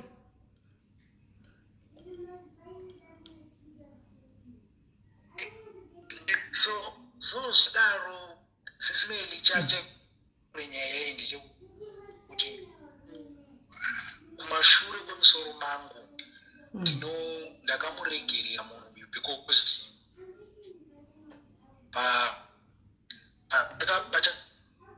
I think waiva musi wa28 December patakasiyana ndakatanga kutsanya ndichiti mwapeiwo mweya wekuregerera. I remember ndakaita 3 weeks dzakateedzana ndichitsanya 21 days dzekungokumbira ruri kungoti mwari ndipeiwo mweya wekumuregerera and ndakamaneja kumuregerera. Then I remember 2015 so zoitika takazenge tiri mugrupu hanyere kuchechi unongoziva kuti mugrupu munotaura kana vanhu vaine issue yavo. O makapinda mugroup matorambana makazopinda makasangana kuWhatsApp group rekuchechi. Right, Makapinda sei mugroup manga musingasaindi kuchechi kwacho? It's an international group, arisiro kunzi yanoti. Oh, saka muri kupinda chechi semuchechi kwasi muri kupindira kwamuri ikoko. Right. Okay. So it's an international group. Saka pakundosangana paya manje. Unozoti vanhu vane matensions ava. Saka issue yaigara utaura inga yekuaddress X wangu akadaiwo so. X wangu akadaiwo so. X wangu akadaiwo so. Kusvikira one day azoti X wangu musatanist. And then I remember ndakatora photo rangu ndobva ndaisa mugroup meme ndikati uyu ndiye musatanist Satan ari kutaura uyu. And then saka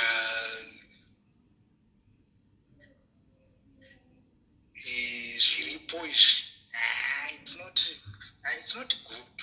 Saka kuti ndimuconfront director I knew kuti we were going to fight. And then I had to call pastor ndikakumbira mufundisi ndikati mufundisi ndokumbira mudzore munhu mutauri naye mugare pasi ngaite move on ngasiyaneni. So that's how we separated paissue iyoyo.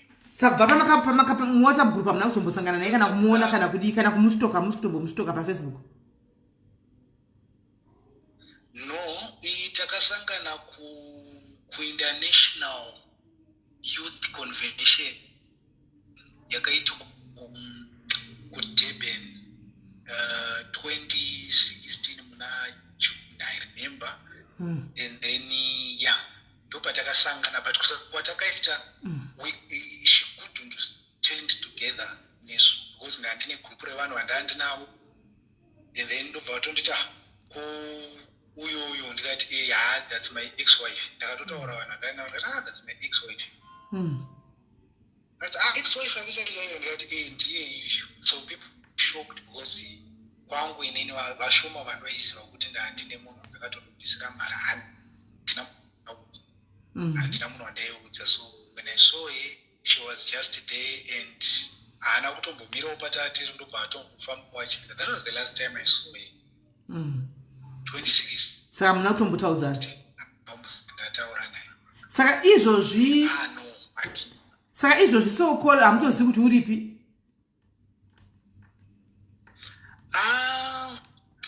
The last time I checked, she should be paimbovery. I doubt kana akamuva because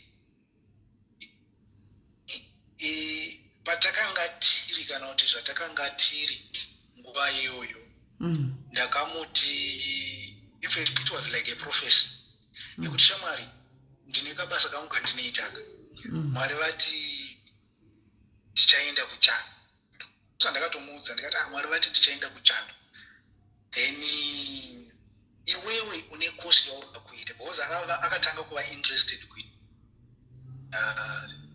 diplomatic relations. Kanzi ndodaita course yacho ndikati chiita course iyoyo then tongondoshanda tese kuEurope. That's fine. And then Mirai guys, beware of scammers like anonzi Ayomide Esther. Ayomide Esther, she's a scam. You are Ayomide Esther, you are a scam. How come you go around asking people for donation that you don't even know? This is not a Nigerian platform, and you just put your banking details on your statement. Do you think we are that naive that people can just put in money in your account when my sister or my brother from Nigeria? You came to the wrong group.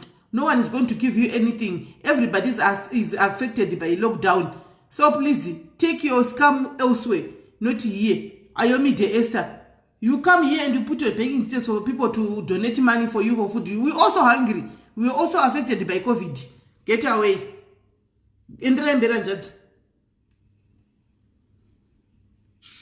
Okay, so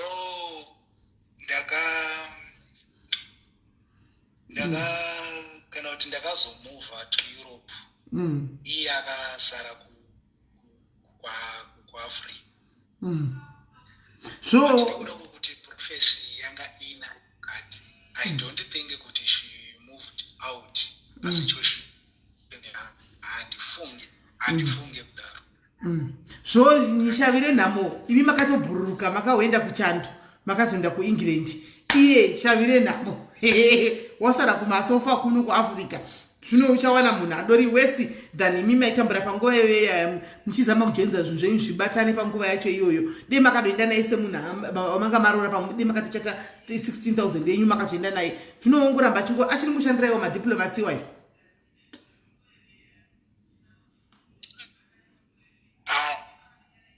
ndatombozvitsvaga but one thing chandinoremember ndechekuti it's last of last yeah ndakaita hope dzandakamurota aunganidza vanhu vakanga varipo pandakamuroora ndobva achizotanga kuconfessa kuti aiwa this guy is innocent ndini ndakakanganisa but this guy took the blame because aida kundisiya ndine ndini ndakatokanganisa saka that was the time yandakangoti handino zvekuitika aipapo ndakangoti handinozvo kubva ndazoitawo nhasi ndiri kutoti ndoda kuti ndichibva mandiri zvachose zvichibuda mandiri zvacho handichada kuramba ndiinazvo handichada ndaneta infact ndaimbenge ndisina basa nazvo ndichingoti hameno zvinenge zvaitira ndikoko kwaro but now I said to myself no it's enough handichada asi chandiri kuda inini ndechekuti if she could even akachitaura kuti if she could hear it kungoti ngaanzwisise azvisunungure iye undidzorera mari yake kuitira kuti zvakaitika ipapo zvisununguke otherwise kana chero akasada kudzora mari yacho it's fine but it's something chaakasunga upenyu hwake hwekuti mune namba yake here Ruth? Mune namba ya Ruth here andati? Ndine horombo handitomborina I moved on. Okay. But kanhu ikako kakari kugutsi kwangu kekungoti this person ndakanyeperwa ende ndakabatikana saka kari kukugutsi uko kwete padhuze kari kuri kokuti dzimwe dzenguva ndichinamati apa chakagara mugotsi menyu chachakatogara mugotsi menyu momu chachoni ichocho changa chiri kure iyi yanga isiri yekuti mari mwoyo wenyu wanyatsokuti tokafunga kuti hanhu hamuna kana kumbolambasta kana kumbogunzva zvenyu mongorambiwa ndozvanga chakunyanya kukunetsa izvo zvokuti munhu uyu kauyu akatamba nenyu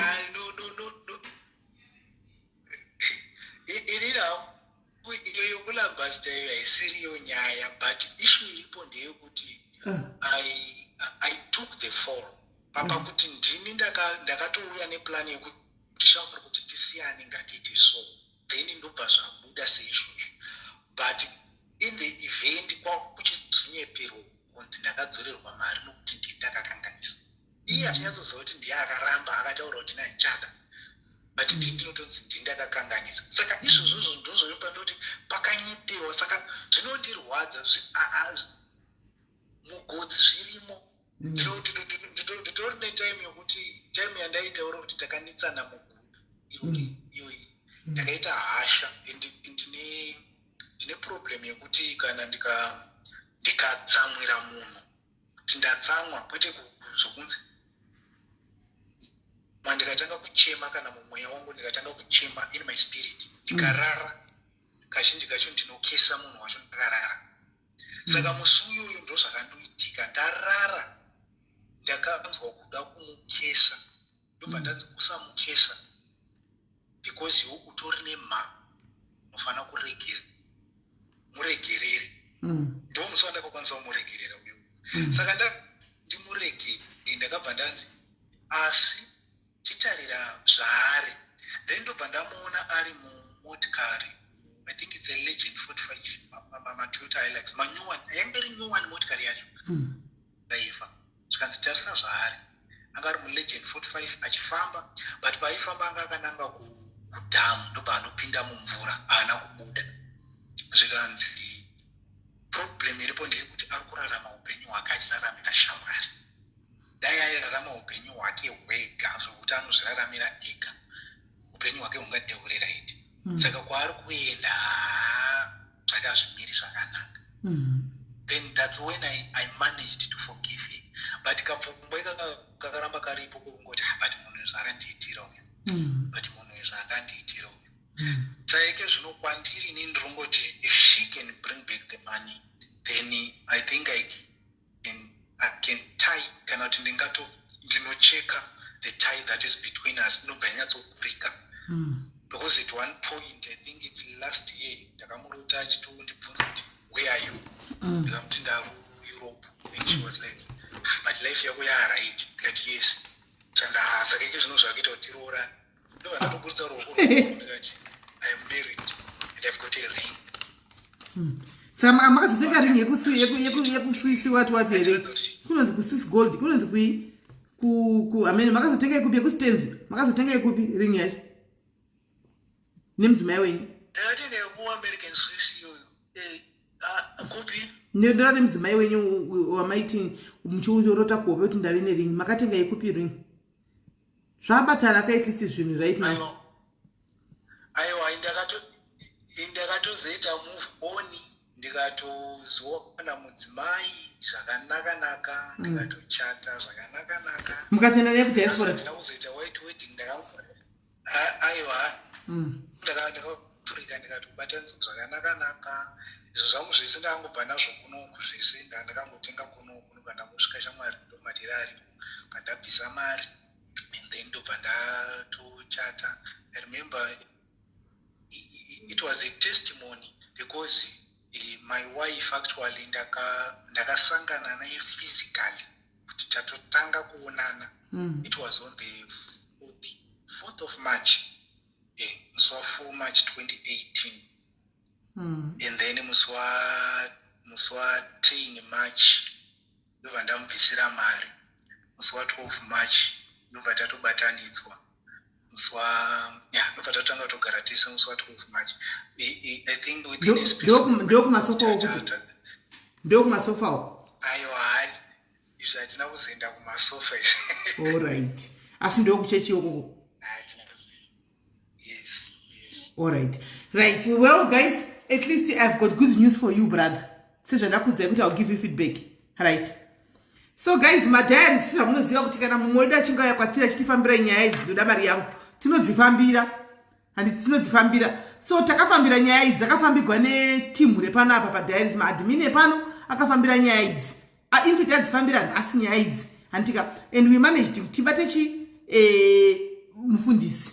Vakaita zvese zvavakaita zvazvo kuti vataure kuti vaya vamakatipa namba nditi takavabata nyaya iyi vakatobvuma kuti nyaya ndoiziva shuwa handimoona saka vachi vari kuziva nyaya kudaro saka ivo vari kuinda kupi ndova kutambira front yedu kuti vaindewo chitakumbirawo ivo kuti vachinotvisirawo kumhuri yekwana Silvia kuti tiwane kupiwa mari yedu beki kwandimoona saka nokuti kuhama dzavo dzakaramba kuti dzivabatsire kuti mari dzoke saka vakauya kufamily zvedairies madhimini akati aiwa sitodzifambira nyaya idzi saka vadzifambira andika saka kwana crescens yauku pastor ndovakubata basa racho kuti aiwa munhu ngapuwe mari yake anodhiserva kupuwa because vanga vasi kutozivawo pastor chokwadi chokuti mari munhu anga asina kudzoserwa vanga vari kutoti mari makapiwa tatozonzwa kuti aiwa mari haina kudzoserwa handimoona saka so far crescens yavo kutozviziva kuti nyaya ndokwayave ende pastor vapindira so tinoda kutinzwe kuti tichaudzwa kuda madhimini achaudzwa mangwana kuti mari iri kudzoka musowani kana kuti zviri kufamba sei asi hanzvadzi ndo feedback yandinayo kuti kutimu ramakataurana nezuro riya muchiti nyaya ngadzifambigwe tiri kuda mari kuti idzoke muri kunzwisisa saka tamirira kubva kwavari admin team yedu inofambira nyaya iregizve pane vari kufona apa regaitinzwa kuti varoda kuti chii regaitimbonzwawo kola hello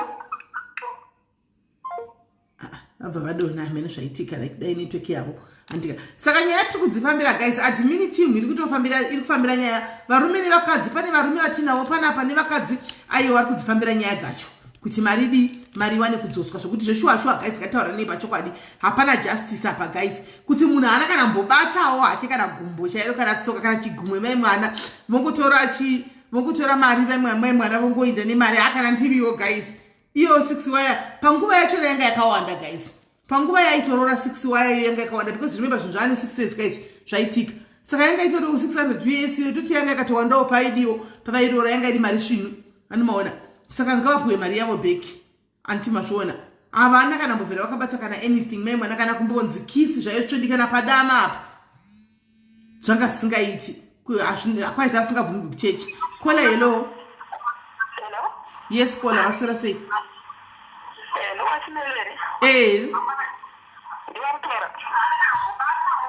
andimuri mudzimai foni imwe ri kumasure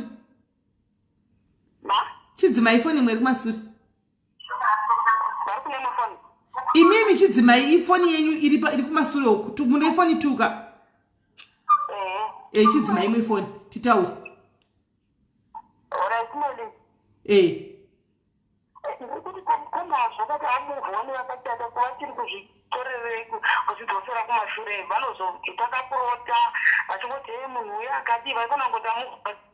move on vakaita akola asi kuti pane zviri kuva affecta ivo panyaya yemari iyoyo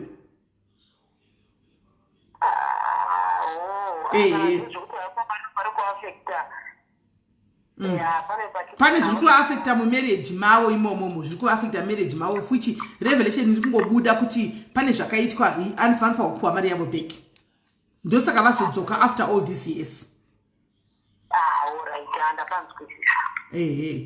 alright thank you very much call thank you no guys the wife knows your wife yaveri kuziva havana kuzotaura zvavo hazvadzipa papa but pane chaita kuti vauye pano chekuti pane zvinhu zviri kunetsa mumarriage mufamily mumarriage mavo pane zvinhu zviri kunetsa saka mumarevelations ari kuitwawo kunamata kwavari kuita uku anomaona kuri kubudawo zvemari iyoyo ndo zviri kubudawo ani muri kunzwisisa manje ndosaka vari kunzi ngawapuwe mari yavo vaite catitize kola hello ndaswera wasera sei lolo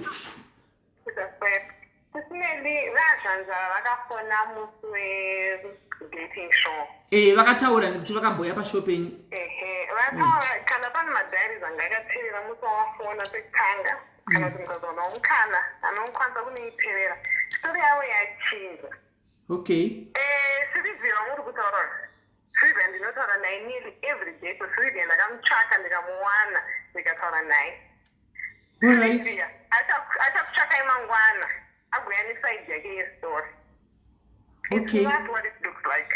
It's not what it looks like in any way whatsoever. All right. And the Rajanzi, I came back because Rajanzi move their own opinion.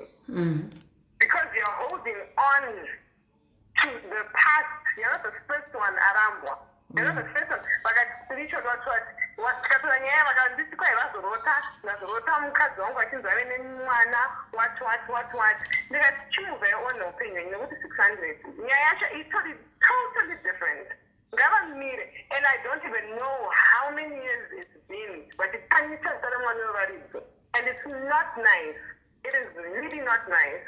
Okay, so Lola, can you please tell us Srivia Satashka Panapa? Srivia Kutkudi. Srivia Arkut Baba, and I'm gonna send to Avaka Buddhist Canada, and now your evidence. Yes, Srivia. Yes, Anayo. Yes, and I have seen everything to the T because I am according to Nessa. Chimira, Lorraine, Mira, and that's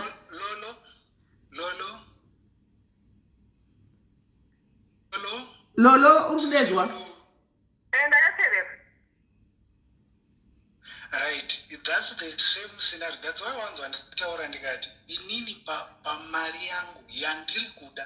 600 and nakuti yese mari andakandobvisa kana kuti yakapiswa ipapo no foni makatenga sirivia foni ranzanzi mimi makamutenga foni ringe makatenga ringe 300 rand ringe makatenga 300 rand zvacho ndaitogure 800 rand ne 300 rand yamakadzosegwa ringe yacho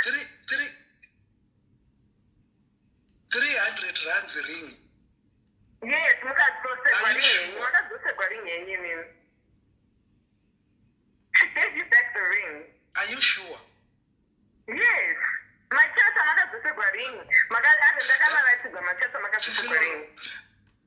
Inzwa isi Mari akakumbira musikana yekuti anoroora. Yakanokumbira kune vashandi vake mari yata yemakazoroora naye nini. Haisi mari yenyu nini. Imari yakanokumbira kuvashandi vake. Anawo mateksi acho achikumbira mari. Achikuudzai kuti ndapiwa mari. Yaiva mari sisilolo. Mari yake yatapiwa nevashandi vake. It was $500 US. Vakamupa ari ma-US. Havana kumupa ari marandi. Vakamupa ari ma-US. Foni hamuri kutaura kuti foni akazvitengera ega mwana uyauya. Lolo wakawana sei nhamba dza mira yanzvadzi. Lolo wakasvika sei kuna Sylvia? Manga muri muno muSouth Africa. Temba manga muri muno muSouth Africa. Manga mune mapepa izvo munoti manga mune mapepa ere kunotora contract line. Manga musina vazvani. Mayone bank account yekupost bank. Manga musina yangeso muri musina menyanga mutemo munhu. Nailolo, how did you get number dzemsikana? I didn't find Cynthia because I get a conference call on Cynthia for her to hear this girl's side of the story because it was not fair for me to hear it on my own.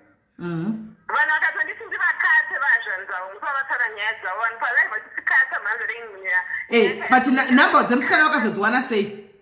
Number dzemsikana vazhanzi vakandipa story musikana ndikapinda muinbox nemusikana akandipindura ndikamupa number dzangu akandifonera musikana ndikamutegedza sanisa airtime yako let me call you ndikafonera musikana akatora nyaya yake ndikazoedza Cynthia paconference call kuti anzwe nyaya yemusikana uyu.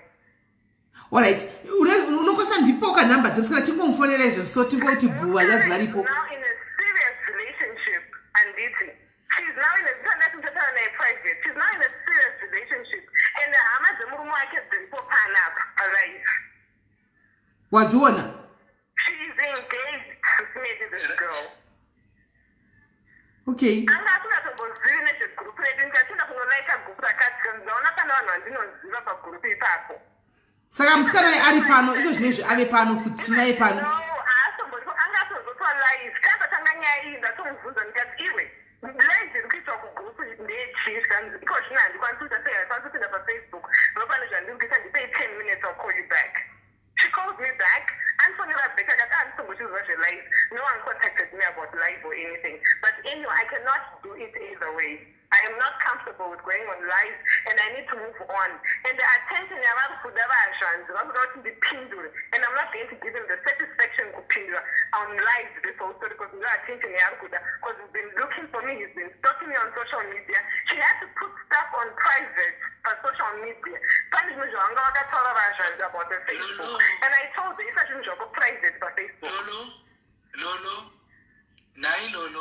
Sisi Lolo. Vazhanzi sisimedi vachataura nemusikana uyu mangwana handiti vachataura nemusikana uyu mangwana. I don't have to say anything but vachataura nemusikana uyu mangwana. Sisi Lolo. I'm listening. I think when I came to you, I talked to you. You never came back to me. No, I came back to you.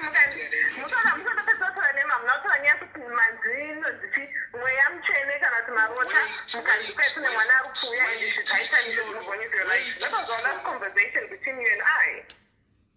Sisi Lolo. Is why musi wakataura nemi. The first thing you said, I'm not going on the social media until the end of January. That's what you say. And then munoziva Sisi Lolo. Thank you for the heads up. Ndinopaitaura nyaya yemakura iye ndazoita ndichinzi zvakati. And I think it will be fine.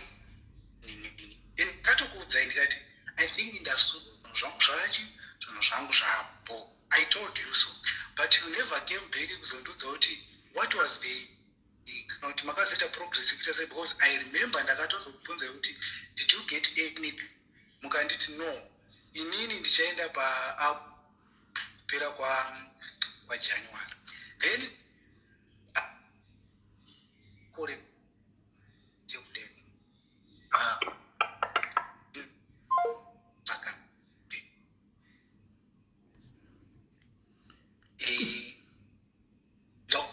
network yenyu kuita chikatakata hanzvadzi. Network yenyu kuita chikatakata. All right. I told Smelly, I think in his room you hate my story. No, I want elders and I want to move on, but pani issue number is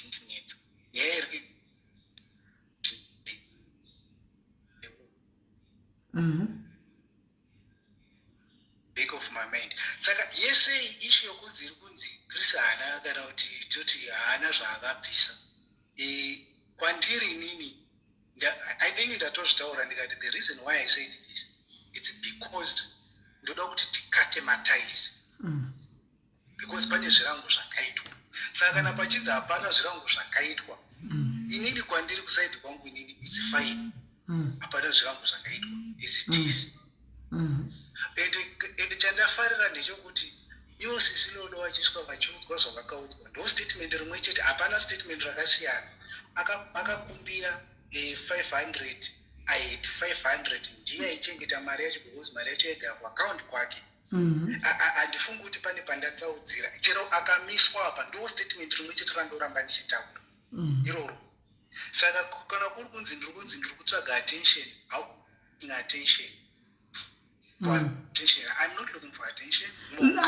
Lolo phone ni WhatsApp because you show up and that remember vana mapane pamatombotaura mukati musikana akazibvisira mari ndikati aiwa akabvisa imwe mari bhudha vakabvisa imwe mari bhudha vari kuda mari yavo kwete yemusikana vari kuda yavo yavakabvisa paroora yavasina kubetserwa neniki. Saka so far handisi kuziva the truth right now because musikana ari kuti iye ane rimwe side lolo ari kuti akaona mavhi11 kumusikana uyu kuna bhudhi wavawo vakatipawo zvimwe mavhi11 takatobvunza kasata vanhu madhairi asarenda kwapasta takavhunzawo takapiwawo zvinobado ine confusion zvotoita isine zvokuti musikana zvari kunzi lolo ari kunzi awana musikana akataura naye tinzwe but musikana kana asina chekuvanza hapana chinombomunetsa kuti auye pana because hapana fesi yake inobuda anongoya pafoni oclear nyaya izvi antimaona oclear nyaya yake because ari kuti haadi kuuya palive because she's in a serious relationship handimazviona but akakwanisa kutaura nyaya yacho futi zvekuna lolo so it's not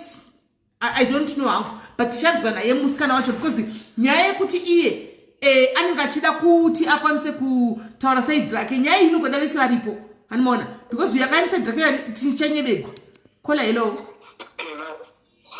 SIS MELLY, I think chiri kunetsa apa hapana zvataurwa nalolo kuti musikana ari kuti akakumbira 500 ndozvimwe chete zvataudzwa zvadzava exactly musikana akanokumbira 500 machatsi aona lolo they are true zvataurwa nemukomana kuti vazvitaura musikana akanokumbira vazvitaura musikana akanokumbira 500 but haizi iyo yavari kuda vakabatanidza mari yavo yavaimwe nayo neyakanokumbirwa nemusikana saka apa chiri kunyepeka apa ndinonyatsoziva kuti chii because vatiudza zvekuti musikana akanokumbira 500 saka ndofanira ndinongoclarifya kuti vanhadzi vataura kuti musikana akakumbira 500 lolo ari kuti I think lolo ari kuti vari kunyepa pakuti hanzi musikana akavaudza kuti havana kana senti ravakabvisa andimaona I think kana pakaonekwa machatsi 500 iko kumba kwakanobviswa 900 iye musikana akakumbira 500 saka imwe yakabva kupi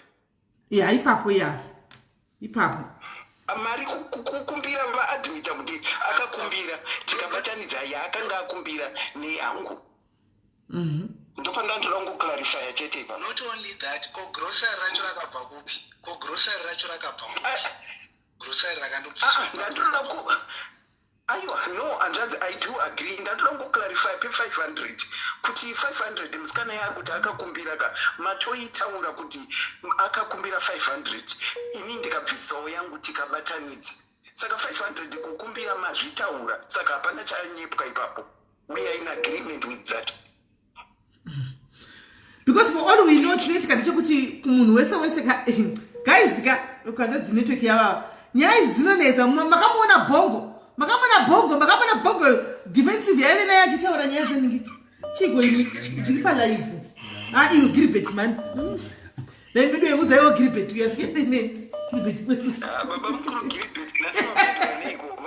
vari kuona bhora uko vari kuti kana vofura apa vachienda kutoilet kofura chikondinetsa kundinyongonya panapa animona. So nyaya iripo ndekuti honai zvakaita pana bongo papaya bongo munhu akazvidefenda zvokuti ndakaseka munoza ndakasekerera so zvotidei pasina mbuya vanhu vakawanda pano ko vamwe vakazondiringa kuinbox after the show vakati aiwa takazororwa Cynthia, yes, I'll speak to the lady tomorrow. And chetaura naye mangwani.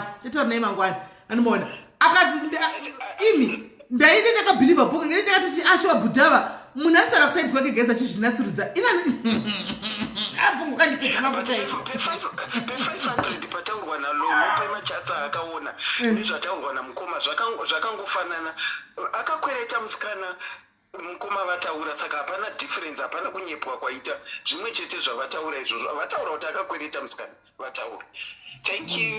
Thank you very much caller. Thank you. Okay.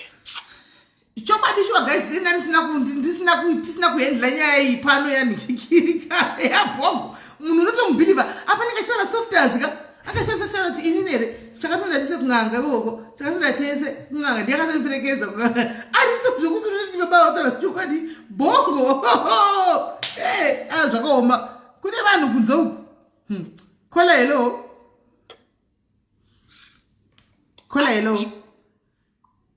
Hello, how are you? Good, and how are you? Good. I'm also agreeing with caller Ababa. I feel good havana kana chavari kunyepa zvataurwa zvekutaura lolo zvakafanana. It's only that law I feel she's a bit biased. I don't know kuti akabhilivhiswa nemusikana uyu here stereki. So even Tony ari kuuya nayo already is like iye atokongudza kuti vari kunyepa. Of which at the end of the iye ane one of the story woya akawana kuna sisava. Saka it was best if we could get both of them. Saka ngasa auya netoni yekutoita zokutoti ye mukunyepa yatarishing ine image yemusikana we don't know what this brother is going through.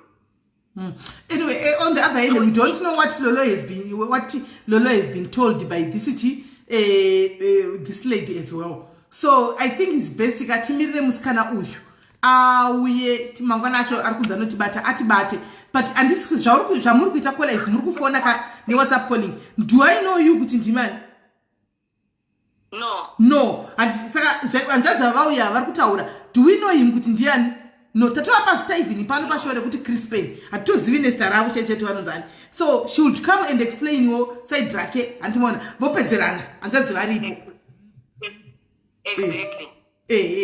So I don't know who here tomorrow and because anjadzi wo moved on vane mukadzi vakatozvichata vakadi but vari pano because vari kuti kune maissues ari kunetsawo. So uyu ari murelationship ka andifungi kuti relationship inozikana kuti ane murume akatombomubvisira mari kuti murume yanga zvinganetsa ameno handizivi hanzi they are V11s. Alright, mregaiti gona V11s acho saka nyaya ine part 2 guys.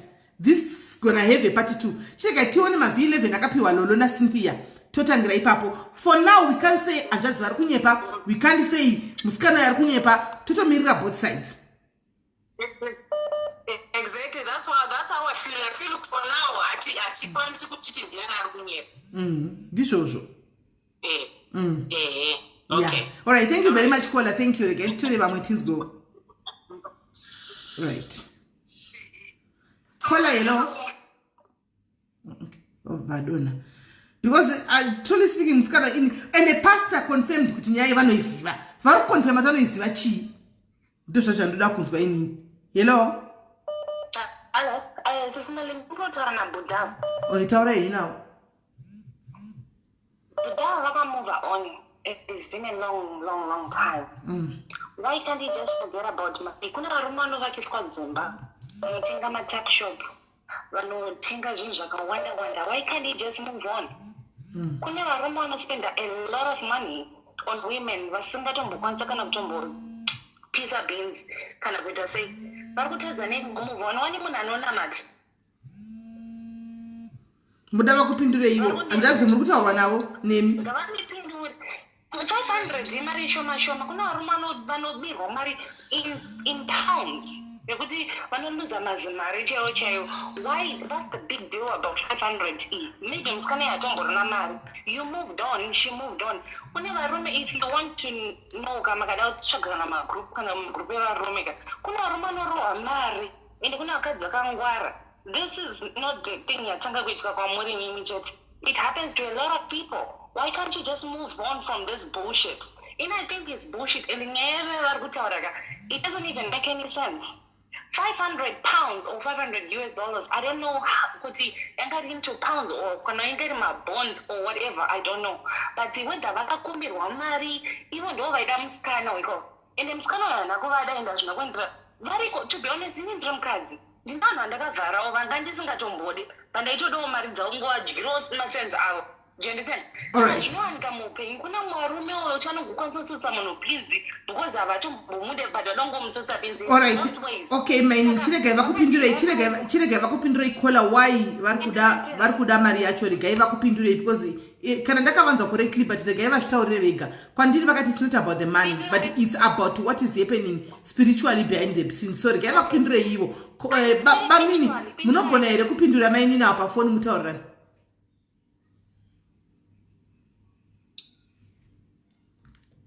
Kola hello Crispin Hello dati nini inyaya yezvirango asina mari kana iri mari ndogona kusiyana nayo but pane zvirango zviri kumaitirwa yakaitwa mari iyi haisiri yekuti kana kuti ndakatenga stand imari yekuti ndakandoutyira mumusha ndichiti ndine ngwasha wemumusha uyu. The reversed break issue has to be reversed break. Ndopane nyaya haisi mari chirango chakaitwa. But chirango ichi inini ndobvunzwa vanhu vechechi cheva vanoti zvinhu zvinoitsikana zvinhu zvechivanhu kana kuti zvechika.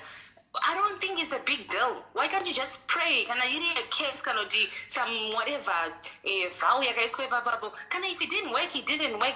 You pray. What marika kazvipi? Ukunzwa. It's not everything. I'm not nyanga makada kuya ba live ka. Epapa pinti mataro tamna number the munhu isikamara yacho muna kuipoa say. How do you want this money back? Kana yadzoswa. But to be honest, brother ina understanding me munongoda ungonetsa zvin chingomubva on alright mari yamuri kuda iyoyo because number one kana chiri chirango kana kuti chi I don't know whatever it is kana zvinhu zvechivanhu ka demangonamata kawani matero kuti munorotiswe ndemunonamata these things. So it's not affecting my marriage mavo but zvanenge vasiri comfortable kukudza ipana. Right. Hanzvadzi madzoka sorry network yedu yanga yatisa. Alright. It's not about the money. It's not about the money.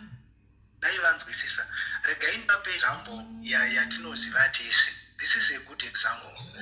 Machatira atinoita isusu semashona akasiyana nemachatiro anoita ma-Israelites.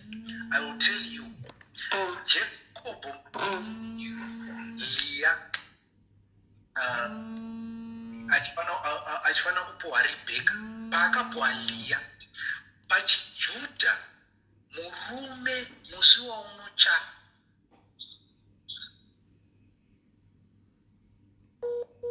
network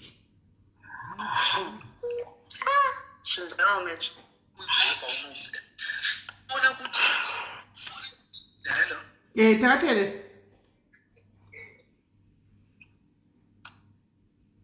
anopinzwa mumba naLeah obva ariwe for 1 week asina kubuda and obva kana imo ke ano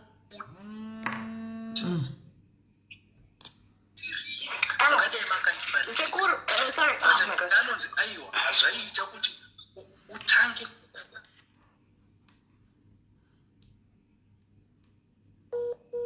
network yavanzvadzi wavo Acha chakai pamwe pane network iri strong. Unoitwa. Kola chakai pamwe pane network iri strong.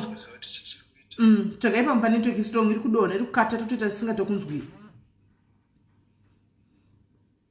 Alright. Yeah. It's about chisungo chinoitwa. It's not about kana kuti mari. No. It's about chisungo chakaitwa. Chisungo ichocho chinofanira kusunungurwa. Because kwandiri nini baba vari kuti hanzi why is it unorota ex wako haufaniri kunge uchimurota. Aiwa pane zvakaitwa zvinoita kuti ndirambe ndichimurota. Handinei naye I moved on. But chinoita kuti ndimurote ndichocho icho chokuti there is something chisina. And okay, pane issue handisina kutombutaura. When we separated, I remember ndakaita anenge my relationship between Rousseau. Vanhu ivavo patesiyana vaitaura nyaya imwe chete. Vane munhu wavairota wekumba kwedu. Vachirota munhu iyeye nemashoko okuti iwe haufaniri kuroorwa nemukomana uyu because takandoroora ningi. Ndiye watinoziva mushapano. Saka iwe haukamuroori. I had 2-3 incidents dzakadaro. Ende ndaiziva kuti nekuda kwekuti mataizi edu haana kukatwa.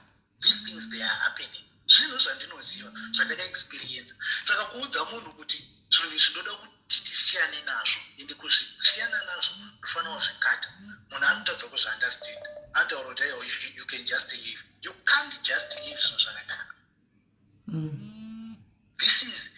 This is something that is spiritual. Chokuti chero vanhu vakandizve ndiso kuti vanotangai kunamata nezvazvo munopera kuona kuti zvo but chinhu chichimoramba chiripo nemhaka iyi because there is something that was done until you undo that thing ndiko kuti zvinzi zvapera. Muromo togona kutaura kuti zvakapera but nemabasa hazvina kupera. Zvofanira kudzikirwa. Ndopangori nepoint yako. Right. Kola hello, machinzwa here? Vari peri? Okay, Toria. Ningongwadona. Hello? Makoza yarupinda kawanda zvinopa kutonedza panapa. Hello? Hello, Sismel. Kuri sei? Tingodaro nini kola ndikuvanzwisisa pavari kutaura kuti mari dzavo ndiri kutongoda kuti kunyange dai vari kutaura zvekuti zvezvirango we should learn to understand kuti chivanhu chinenge chiriko sekutaura kwavaita kwemhiko. Kunyange zvikadzi musikana ane serious relationship pamwe kunogona kuita zvinozotadza kuti anogona kungogara ainaye mukomana iyeye akatadza kuita vana zvikange paine zvinenge zviripo ngavangodzorera mari. Unyange Lorraine nawe akataura kuti vari kunzi vari kunyika isati kuziva zviri kuitika. Saka tatomira tinzwa kuti musikana achaimi side of the story yekuti chii. Kunyange ivo mukoma vakutaura kuti ivo zviri kuvanetsa kumba kwavo. Hatisi kuziva kuti mukoma hatina kumubvunza kuti vane vana here nemukadzi wavo vainaye. Havana ndoimwe dambudziko rotonetsa ravari kuti kuri kungobuda izvozvo zvenyaya yemari iyoyo. You see now. Saka tisingazivi ndi zvinenge zvakaita nenyaya yekuti imhiko yemari iyoyo. Pamwe mari iyoyo ikangodzoka inyange ikave 500 kune vamwe vanhu ngokuti imari shoma and 6 years later zvinenge zvine chinangwa izvida kuti zviitirwe.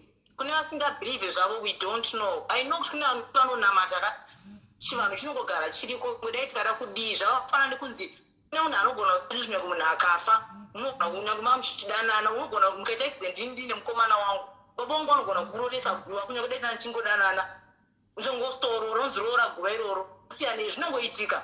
Saka such things can happen. Saka munhu ngaangodzorwa mari yake we take it from there. Saka tangomira kuti mangwana musikana ane achiti tinzwa nyaya yake kuti nenge yakamira sei but ndachingoti dai yangu kwakudzorera mari zvinhu zvingofamba. Vanhu vanozvivarira makomboro nezvinhu zvisina basa. Dai mukoma dai hope musikana anokwanisa kuuya akataura zvake tonzwa kuti nyaya yake ndeyei.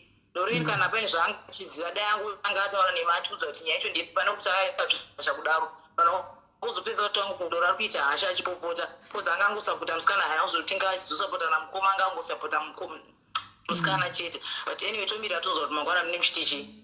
Tomira tozonzwa kuti andikudiwa right. Thank you very much caller. Get to makuza ari kuchemai. Caller, hello. Hello? Yes. Hello. Hello, SIS MELLY. Yes. Alright. Inini ndachida kucontributawo panyaya dzavari kutaura iye zvino dzekuti chivanhu handiti ka. Number one, pane nyaya yekuti ivo vari kuramba kuti this is not about money. Imi mukabvunza kuti saka maybe muri kurwadziwa nekuti hamuna kumboita lula vakati no, it's not about sex. My question comes yoti saka what is it about? Alright, toti pane zvechivanhu zviri kuvanetsa ivo nemhuri yavo. Vabereki vedu kudhara, manambuya vedu nanasekuru vedu vaingorambwa SIS MELLY, pfuma dzaenda mombe dzaisika chaidzo dzakawanda. Asi hapana musi wandinorimember kuti vabereki vakandidzosai mombe. Chakaitika ndechekuti iye murume anototora futi mari yake otonoisa gupuro. Ndokudzichenura kwaanoita, ndokukata matais kunoitwa. Pane rinonzi gupuro, of which that's what this guy should do and free himself from this lady. Otherwise, acharamba achingotemera mari, iye ngaabvume kuti arikuda mari nekuti haana kuita sex. Kana kuti arikudawo mari because financially ane problem. If it's just about chivanhu, ngaatore kana 10 cents odzokera onoita gupuro, then he's clean and clear to go. From what I know. Okay. Hanzvadzi mune zvamunoda kupindura here?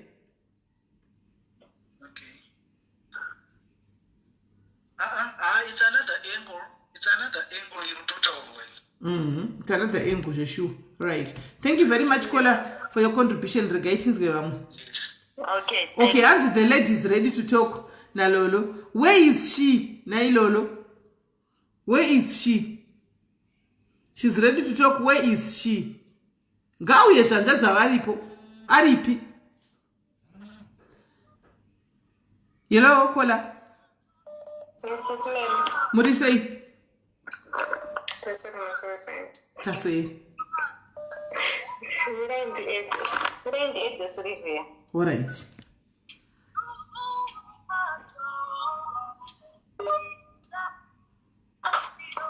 Sylvia, what's up, eh?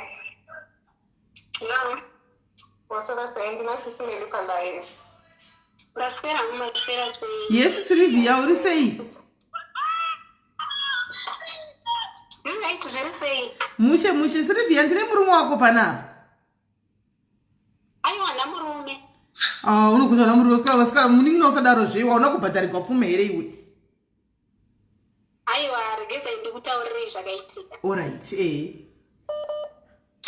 vanhu vari kufona chimbomirai kufona please. Vanhu vari kufona chimbomirai kufona.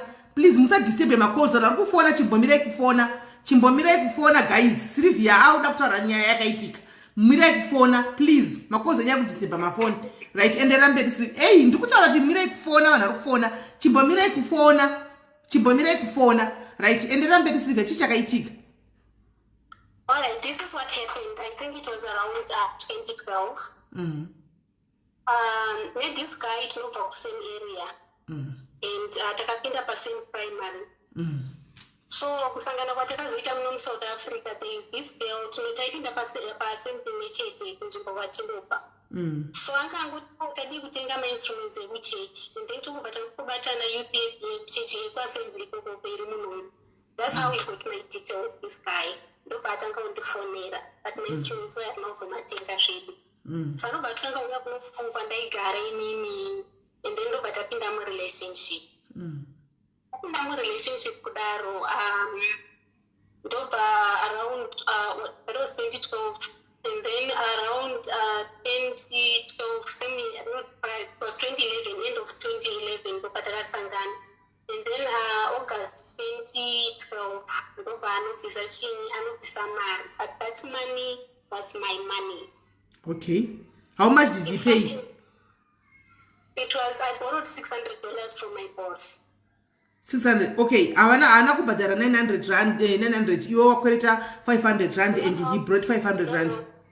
No. Okay, hold on, Sylvia. Anjadzi, Crispin. Muri pano ndakuvapa uzitare kuti Crispin iwe utika kuti Sylvia ikoko. Anjadzi, muri kuzwa ere nyaya nex yenyu muri kutaura kuti kudii tichida kuti tifambe nechikamu kwanzi mari ndeyangu yandakakwetera kuna boss 600 you paid that you paid hamuna mari yamakabvisa Sis Melly. Can I just pay my side of the story and then look and have a polite? Actually, and this is not what I respond. I just want people to hear the side of my story. All right, go ahead. I've moved on from that. This thing, but I've moved on from that. Yeah. So, and Mary actually forced me to borrow money from my boss. He had an issue. He mentioned that and then I refused because I felt like in yeroora and kadaro. But for his sake, I went to my boss and I borrowed that money and I gave it to him. Most of the things because he didn't have an account, a bank account. He was using his brother's bank account opposed to a post office. So he took my bank card. He was also using my money. He didn't have a smartphone. I did a business. I took a phone on contract to MTN. And then I don't know, he said he lost that phone. Like,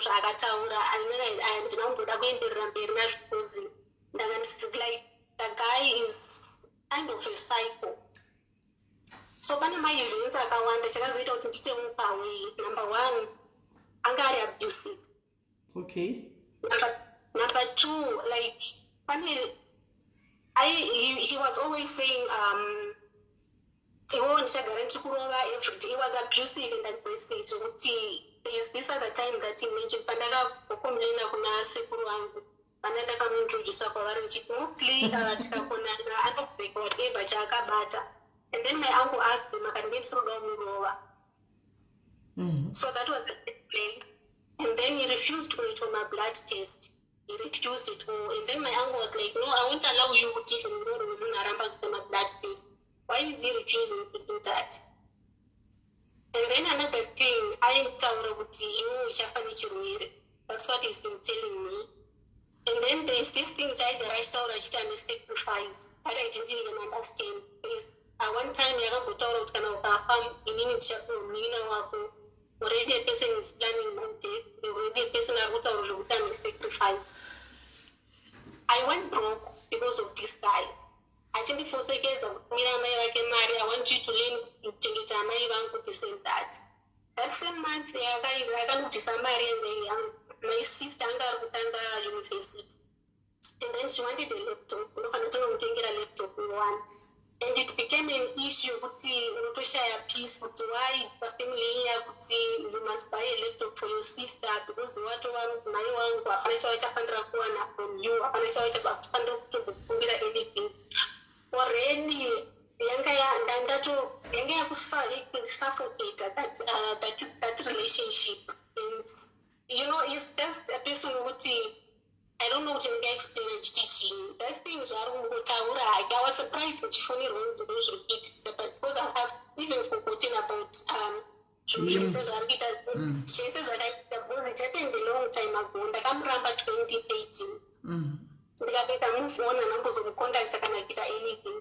He tried my platform Akawanda to try to tarnish my image. I can try by all means.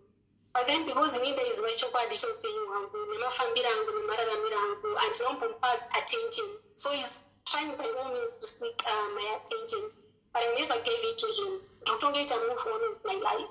Until what is bothering him. That money was my money. Even my family knows that.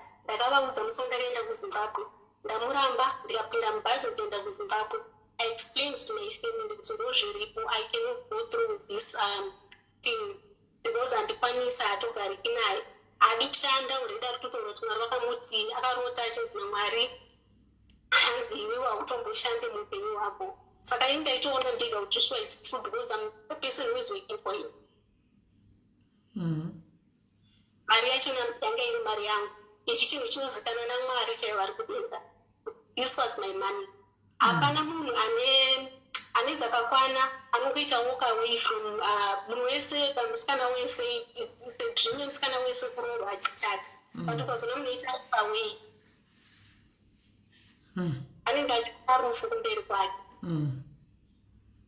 And I started giving people phone number and akanyika musikana ndikatozoenda apo ndachinja namba dzangu because ndamove on from this.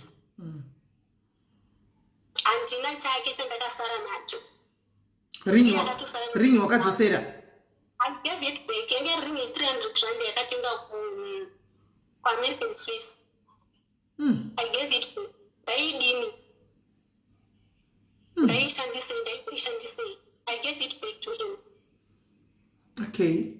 Saka adadzi matini mimi musikana wenyu aigara nekadhi renyu rekubengi musikana ari kuti mima musitorina kana bank account iye ndiye makanotora mafoni 2 musikana ari kuti ndiye akatora mafoni saka apa pahuzu which is which naye Budi Crispin munobatsirika sei apa manje which is which apa? It's just a lie, sis Melly. You know, it's just I don't know what is the guy right. Mira Sylvia tinzo radafara tichi. Etore inkoba Crispin. Nice Melly. I said I was the one who was paying for the phones. Akandotora mafoni ari 2 ndindaibhadhara mafoni, right? Number 1. Number 2, if you ask it, mari yangu yanga iri kukadhi patakasiyana yakatransferwa sei ichiuya mumaoko angu haana kuisa ita e-wallet here iye achizoenda kuZimbabwe inini ndichisara kuno mari iyo ndaite kupiwa e-wallet saka deno ndandirine ndanga ndine kadhi ndaitadza kungondotora mari paATM. Okay, let me ask you this thing, right? I don't want to talk to you. Right. The last, let me ask you this. The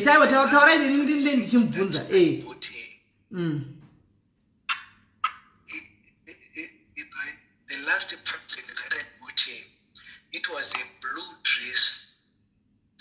It was a phone that didn't dress and I wanted to know that kutenga dress ndikamuti tora kati ngoswa ipaiko. Saka kana ndanga ndine kadi was she ndaigona kundoritenga here kana kuti ndiyairitenga? Zvedrese tutora matozviwa iko zvinatizivi sitoziva zvewedding gown kuti akanochinja akanotenga wedding gown raaida ake asi akatenga ake nemari yake zvewedding gown. I bought it with my money and I dress ndazvitaura ndikati akandotenga nemari yake. I said it. Madari papo. Kana mama ai papo takunzwa mchidaro kuti akanotenga raaida remari yake rewedding dress akanotenga, right? Musikana ari kuti manje ari kuti ane proof kanzvadzi yekuti imi makabhadhara 600 US dollars yeroora, but she's claiming kuti mari ndeyake hamuna sendra makabvisa yakanokweresa kwaringu wake ende mukatengesana naye mimi kuti unogokwereta mari sei because pachishona chedu unenge wazviroora.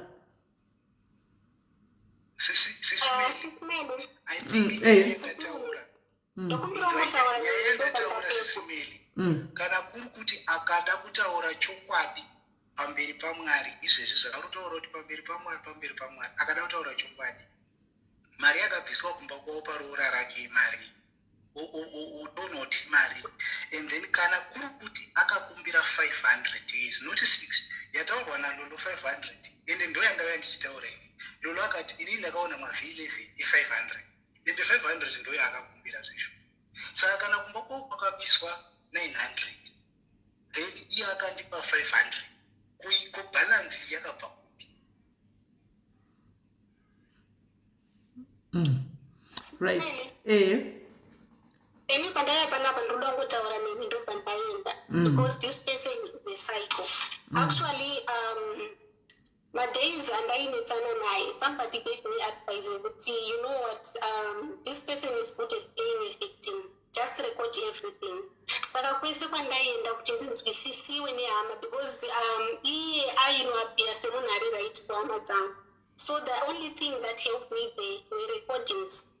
So pandakazoenda kwana mufundisi pandakanzoenda kuna mufundisi ndakutaudza kuti kuenda kumba, he deleted those recordings mufoni mangu achifumbidzira kuti kumba vachanosvika vachinoita sei vachinondirambira. Saka that's what he's doing now. So ndosaka ndandati I just want to talk my side and then leave because handina chandinokwanisa kutaura naye. I've moved on. Actually, I respect zvirikiitika mulife mangu. That's why ndanoda kungotaura and then leave. Handina kana sendi yake. Ndokumbira mumupoze because chimbopoza yehanzvadzi chimbopoza imbitena apedze Sylvia then tuzotaura bikwamuri pedzisa Sylvia tu. Yeah, handina kana chinhu chinonzi chake. Zvinhu zvangu zviri kutondifambira mushe because handina chikwereti naye. Handina chikwereti kana one naye. I work and I work very hard. Saka une marisits here ezvinhu zvese zvamaita izvi ma11 acho. You know, I'm talking about chinhu cha2011. Even kuti ndichiti kune vandakakumbira mari, ndokumbirawo mundisendere fomu randakasaina. You know, they will be surprised kuti are you still living there? Wosaka hauna ma11 zvako. Chero vanaloloka nguvaudzawo nemuromo havana kuvaonesa ma11. Handina. Ko Cynthia ma11 wanga uchiti aripo iwa maonepi. Cynthia Stifa ma11 wanga uchiti wakamaonepi iwe Sylvia hana ma11. Hana kana V11 Sylvia. Handitorina kana. Wosaka it's a case of she said this, he said this, he did this, he did this because no V11 riripo. Nothing. Only the pastor vakonfirma kuti nyaya vanoiziva. Pastor vakonzi pastor chi anzi pastor We confirm. pastor chi anzi pastor chi No, don't make any sense. all right but pastor chi something Don't say names. Antoine ndovega vakonfirma. He's the only one vakonfirma nyaya vanoiziva. Yeah, he knows the story and yeah.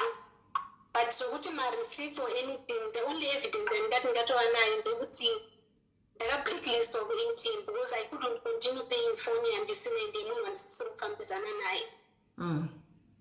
But handina that evidence, but ndinokuzoda ndichakwanisi kutora phone necontract. Actually macontract phone angu ndikutora neVodacom. Because for MTN handisiri sure, I never paid for that phone. Hey. You never paid for that phone. That's what really happened. Wow. I don't want to talk to him. I don't want to respond to him. Chapter in ndakaivhara time yatakafamba tose ndeyataitaura tichipindurana.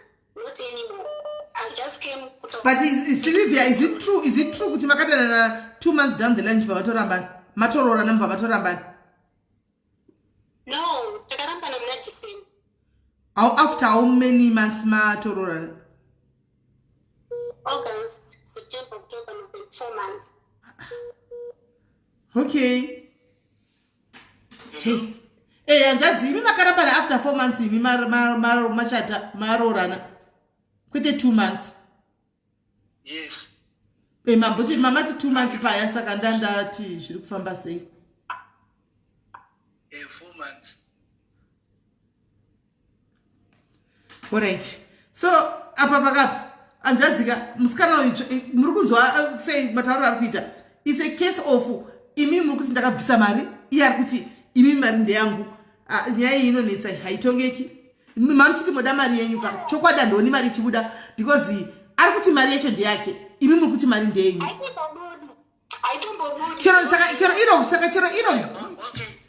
Saka chero iri mina ndikudzei saka chero iro gupuro ramuri kuti ramamuchinzi mupe igupuro ka harishande because musikana yanga azvibvisira mari yake anga zviroora. Taura yenyu hanzvadzi. Honestly speaking, ndakazviroora pamberi paMwari ndakazviroora. That was not a marriage at all.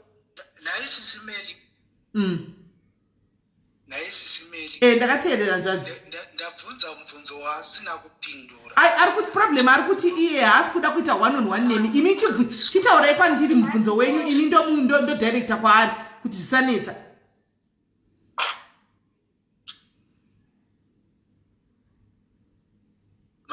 Chitaurai mubvunzo wacho wamuda kubvunza kwandiri ndomuudza because iye ari kuti haasi kuda kutaura nemi direct. And we have to respect that. Imi chitaurai nemi ini ndomuudza opindura. Okay, kumba kwangu tuta Maria kabiswa imari. Okay. Alright, no problem. Regai ndimubvunze ipapo. Sylvia, mari yakabvisa total in total imari. Okay, anenge ari munhu kumufonera call yapinda pahold.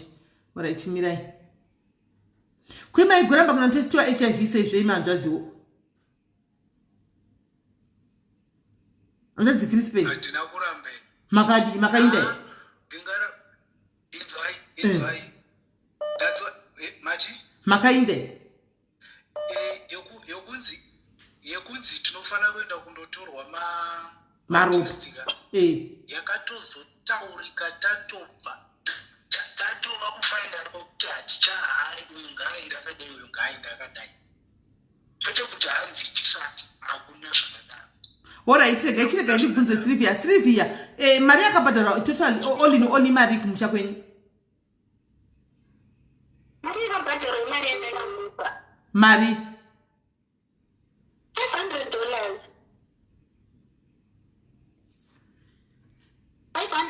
It's just that hapana munhu ndinokwanisa kupinza kana kufamily kwedu and it's something chavasina mbozobvira vakaapprova.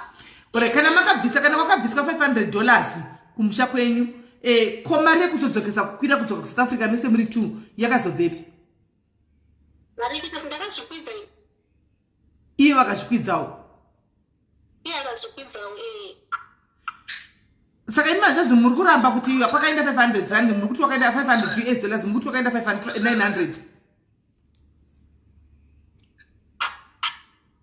aiwana kupi wasn't even working. Angasina kupa maironga muchato imimi mchiti arore maiti inobvepi anti maiza kuti scrunch here around. No, like munhu yautaitaura madreams, like zvazonguti I was stupid then. That's what I can say. I was stupid then because unenge ndarota mwari vazonditi zvakati Jehovha vazoti futi zvakati ndazorota zvakamira zvakadai. So I believed in my dreams aiita sei airota. Saka akakwana kuva abusive then towards kunobvisa kwemari and paakazonotavha kumba kwedu I think anga kutoti sedani achindiudza kuti kurara nemahure muno muJoburg ma$20 ndoda kungoprova kuti auswega mukadzi panyika uchafa neAIDS ndichakurova everyday zvokuti uchazvobvunza kuti murume anonamata anorova mukadzi here. Like those are the things ndaipiwa empty ndakablacklistwa dai zvinzi zvinoita but Sylvia pekutanga wambotaura kuti akabvisa $600 lolo ndiye ati $500. Wangakanganisa that $500 anambonzira ndataura $500 I mean $600 lolo akati $500. It's $500 ndakasainira. Imimi hanzvadzi panorogwa munhu panopiwa list munopiwa copy yezvinhu zvamakabvisa muna here copy yacho iyi?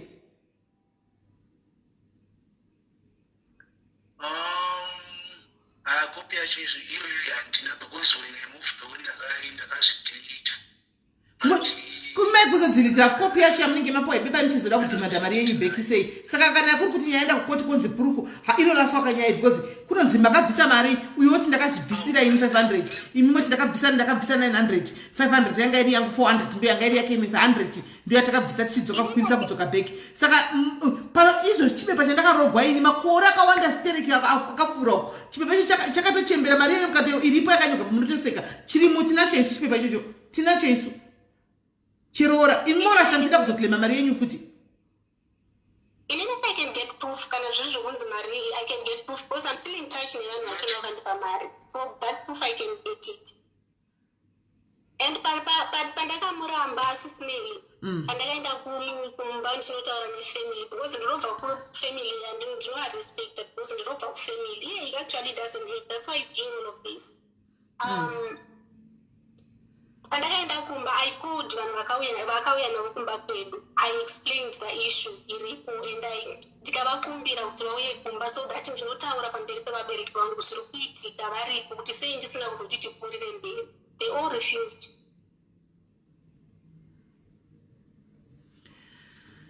Vese vakaramba kubvira. And hakusi kuti vanzi vanokwira kuti hanzi vaizonzi panodiwa kana kuti $100 etransport. It was dollar then. By then it was dollar. That means even pakabvisa mari yeroora yakabviswa iyoyo it was a lot that time. Pandakakwereta mari this this money, it was a lot that time. No time in there, almost 1:1. Okay. Saka hakuna mari inodzoka because mari ndeyako. It's mine. If it was his money, like kana kurunzi family vabvisa mari muchizoti mari yenyu then munhu usikanobva angozoramba. Pane family ingaramba yakagara ndivanotouya ichitoda mari yedu. Why did they all refuse to come kuba kwedu vainyara because vaisiva chokwadi? Saka pa 4 months vakagara makada nhangu yakareba zvakadi musati masiyana musati manoroorana 6 months almost a year. No, I think close to 8 months. Close to 8 months. Saka pa close to 8 months apa pesa papa hamuna kana kumbosangana nambomhorosana maoko chio kana mbokisanawo kana mbodi. Like I told you from the beginning, but we only sleep together after the wedding, and I got yes. Okay. So I think akatanga kuzonoti pamwe ndakuona nokuziva chokwadi and character yake yakurivhilika wandisiri kuziva because haana chimwe chinhu chaanga akutaura chataitaura cheproductive kwesex. Anga kutodawo kukwira. Angada kurara tese and I did not refuse because ndakataura kuti tinozorara tese after the wedding. But then hapana chimwe chinhu chaanotaura kunze kweichocho. I remember I was applying kuenda kuita ndaifanira kuita degree rangu. I wanted to do a degree then. So he was like, you're wasting your time because atife takagara mutown ndoda kunotenga ruzevha ndokwatinenge tiri kugara. So already ndiri kutarisa my future ndikuona kuti hapana kwandiri kuenda nemunhu ari kukuti degree rako it's a waste of time, you are going to live in rural area ndinotenga singatombodaye mvura. But vaingokuvharawe papa nokuti zvino vato vekuchando kavo ave kunze uku. Yeah, it's his life and I'm also living my life. Saka kana alright tomboti ari kuchando and then upenyu hwake huri kufamba. Why is he so fussy about this money? Ari kuti iye pane zvibinge zvakaitika. Hapana kana chibinge. Alright, SIS MELLY, let me say this. Alright, kana achida kutanga zvibinge, he must start looking for his father first. Ndoko anofanira kugadzirisira zvinhu zvake. Zviri kuitika muupenyu hwake, it's got nothing to do with me. Munhu yaazivi baba vake. He must go and look for his father and leave me alone. Hapana chiri kuitika muupenyu hwake chiri connected to me. He must go and look for his father. Maybe my problems ari kusangana nawo is connected to that, not to me. Mubvunze kuti baba vake vari kupi, anovaziva here. Zvaari kuti maproblems ake ezvibinge asi neine zvokumba kwedu. Zvine iri pamwe nedzinza rekwake pamwe anofanira kutsvaga hama dzake nekudzinza rekwake. He must leave me alone.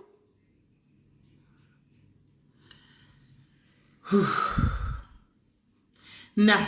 Yeah, I didn't want to say this, but munhu kana achiti maproblems ari kusangana nawo, they are connected to me. Iye achizoti maproblems ari kusangana nawo ari kubva kupi. Ndakangosanganawo naye achingoti upenyu hwangu hausi kufamba nekuda kwehama yakadai yakandibatira zvinhu. Upenyu hwangu hausi kufamba, ndakazorota nhingi zvakazodai zvikazodai. It didn't start now. Hachisi chinhu chinowane chandiri kunzwa ichi. But upenyu hwake hautongofambi. He must go and look for his father. Full stop. Yeah. Oh, hot tea. This is becoming too hot now. Too hot. Anjadzi, muri kunzwaka? Pane underlying issues angaripo and like she knew everything. She knows everything actually since akambopinda kati mupenyu wenyu and she's right. Okay. So can I leave now, please? Can I just leave now? I think I was welcome to just lazy and he's blaming it on me. And this is where one should cannot draw the line to know kuti zvirikutaurwa izvi zvinoite kuti chii chiri kuitika. I think kana iri issue yababa vangu, I explained to her what happened and I explained to her zvese and nachandakamuvanzira ndakamuudza zvese. And then the thing chandiri kunyanya kufarira pazviri ndechekuti ari kutaura kuti ndaibhivha hope dzake. Mukamubvunza nebasa randinoita ndakamuudza kuti zvinhu ndakazviudza 2004 kuti ndo basa rauchaita muupenyu hwako. Ine ndikamuudza kuti andigone kushandira umwe munhu but ndinozvishandira. She knew that. Ine ndikamuudza kuti I am going overseas nedegree rauri kuda kuita zvinoita because we will be together and I am my own company and inini pachangu ndinenge ndichiita zvinhu zvangu iwe unenge uchishanda paunenge uchishanda zvinhu zvandakamuudza zvisati zvaitika and then it came pass kana ike zvino kana kuti ndikutaura kuti problem yangu iri apa kana ndakambokwanisa kutaura chinhu chakaitika years before ndochitaura nhasi later chozoitika then ndokuudza kuti I have a situation yekuti izvi zviri kukonzerwa nokudai because even if you come here and say mari yakabviswa kumba i500 iwe uchiziva kuti i900 and then wopedza ipapo ndabvunza kuti saka hapana grocery here rakabviswa grocery racho rakabva kupi grocery iroro and you still insist kuti no mari yakabviswa i500 and 500 iwo ndini ndakandoireta kuvanhu okay. It's okay, you can say so because there is no evidence. But I am saying very real. As for me, the reason why I say I came here, it was to free my spirit. To be free, but free. Not underlying issues. Alright, saka anzati how best can we do it kuti muve free musane na Sylvia uyu murege kuchataura nyaya ya Sylvia kuramba muchitaura nezva Sylvia kana kudii kune kuenda kuma platform kutaura na Sylvia kuti munoenda. How best can we do it now because it's a little bit tricky. Sylvia is saying kuti akabvisa mari yake imuri kuti makaisa mari chero gupuro riyatanga chiti okay mutumireka 10 cents kuti ndakuramba so that you cut ties zvakasvitagwa nemwe munhu that means azvishande kapa because uyu ari kuti mari yake saka akazviroora. Number 2, SIS MELLY. Grocery. I will take a grocery and go to a list of grocery. On that issue, SIS MELLY, on that issue, it's one of the things that I was expecting that. So, quantity, I think Sisilo, ndakavatumira message yacho ndakaudza ndikati ndasunguka nekuda kwekuti zvinhu zvandisika so long iye abvuma ega akati aiwa iwo hakuna chiri kuuya kana kuti hakuna zvawakabvisa pakuti achiramba kwandiri inini ndasununguka. I want you to understand that ndasunungurwa pazviri and God will be the witness of it kuti aiwa apa ndasunungurwa. I will be free and kana ndava free it's fine. This is a problem. Okay, Saka, you are free now. No more talking about this Sylvia. We forget about this money because imimri tu ndimukuzivana. And if you are saying kuti sekutara kwa maita, let's hope it's not a case and just because my cases I know them because sometimes they can become into reality. Kana zvisho kuti muri kungotara kuti ndasunungura ini na mwari chokwadi chinosika neni na iye na mwari wedu anditi amene ikoko chaicho kana akazviroora nditi kana ndakabvisa mari yangu achi iye hakuna mari then it's fine momira makadaro moita move on iyo akaita move on imakaita move on then yongopera yakadaro. Thank you SIS MELLY. I think pandazvitaura I think ndinoona senge mabata issue yacho how is it ndati nini iye pachake ane matauriro aaita ini tine matauriro andaita right then before God chero tikati tirikiita sei munhu anokwanisa kutienzanisa zvakanyatsonaka ndimwari because mwari ndo vanoona mwoyo yedu ende ndo vanoita mabasa edu.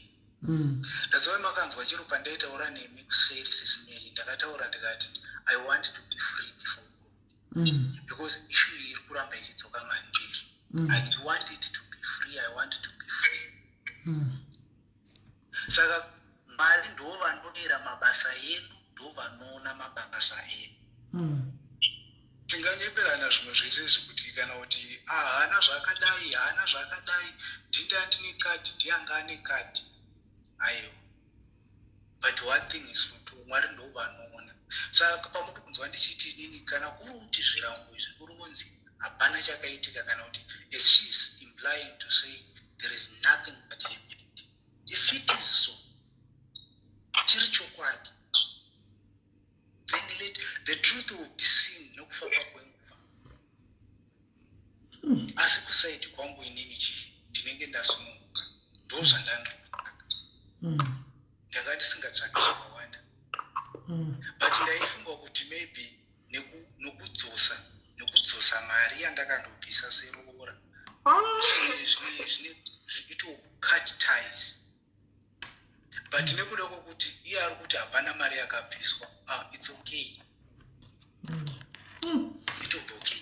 Right. So I hope hapatisina zvokuti mari kufambi kwenyaya dzemari kana kuti kudii hapachina posirivhera kuti mari yake sezvamataura kuti the truth pakufamba kwenguva handitika zvichazooneka zvinonzi regai zvikurirani nebhaibheri zvichaonekwa munguva yekukohwa. It might take years or time, but eventually it will be seen. And kana zvazosvika pakuoma chaiko pane hwana chatsvaga mumwe kuti shamwari papai ndakanyepa zvazooma manje set me free ndibatsirewo. That I know. Tingada kudii but chivanhu chedu chiriko pafeafea chiriko hatifi takazviramba zvenyu. You cannot run away from that.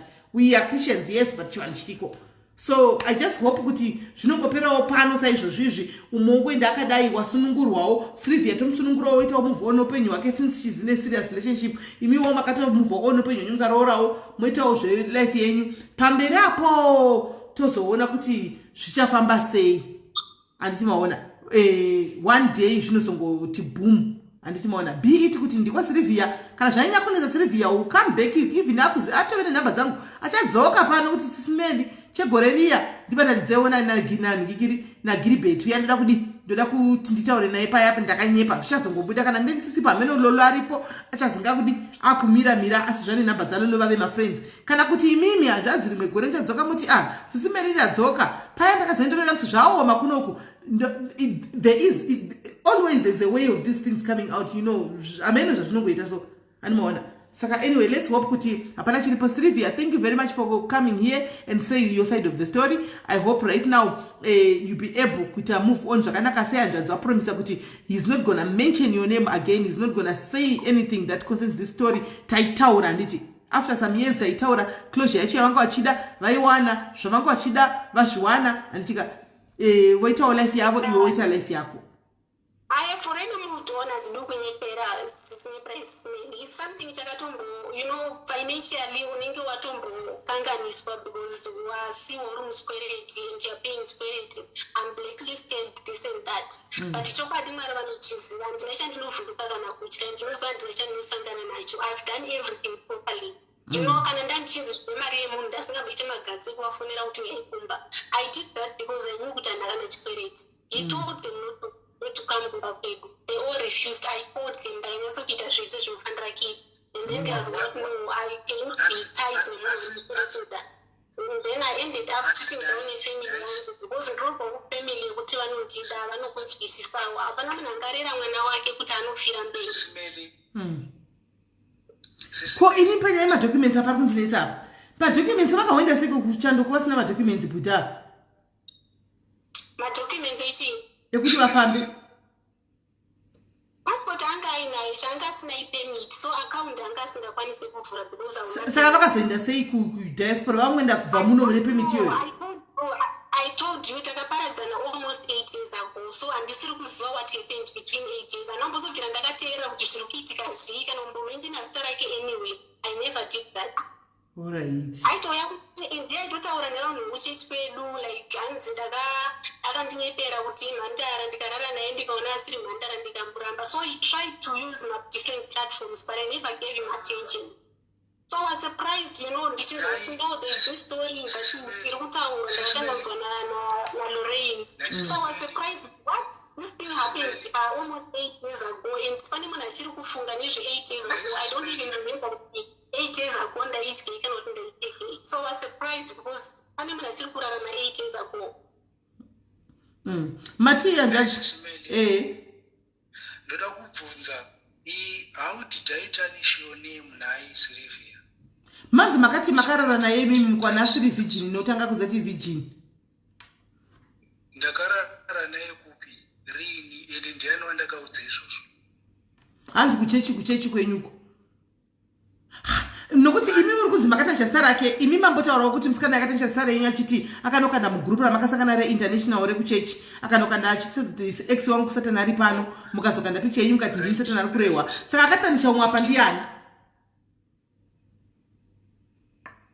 right naisismeli ndibvunze iyo yeyo haana kuti ndiri musatanist here mugrupu iroro madaro imimi ina handiziva unde handisiko kugrupu imi ndimadaro takanyora kuti muri musatanist ndibvunzei kuti haana kudaro okay not only that haana kutaura here kuti ndakarota ex wangu achima mengo aiti akaruma mengo iyi osiya oruma iyi osiya oruma iyi osiya handizivi kuti hope idzodzo dzinorevei number 1. Number 2, haana kutaura here kuti akarota ex wake akapfeka mahovhorosi anga aine mazigirizi akasviba zvisingaiti ndobva amupa bhakiti ranga riine mvura kuti ageze atamba kugeza izvo zviri mugrupu rekuchechi ranga ndichitaura rero sa ex wacho waireva ndime kwataireva umwe aireva inini pasi pokupedzisa ndobva akazoti uyu musatanist ndikatoisa picture yangu inini mugrupu ndikati ndini ndiri kureva right Sylvia wachirega ukazvikuisa kumawhatsapp group zvinhu zvanditi aiwa atismeli ipapa ndichatombokomment because I don't even know what he's talking about wotozviziva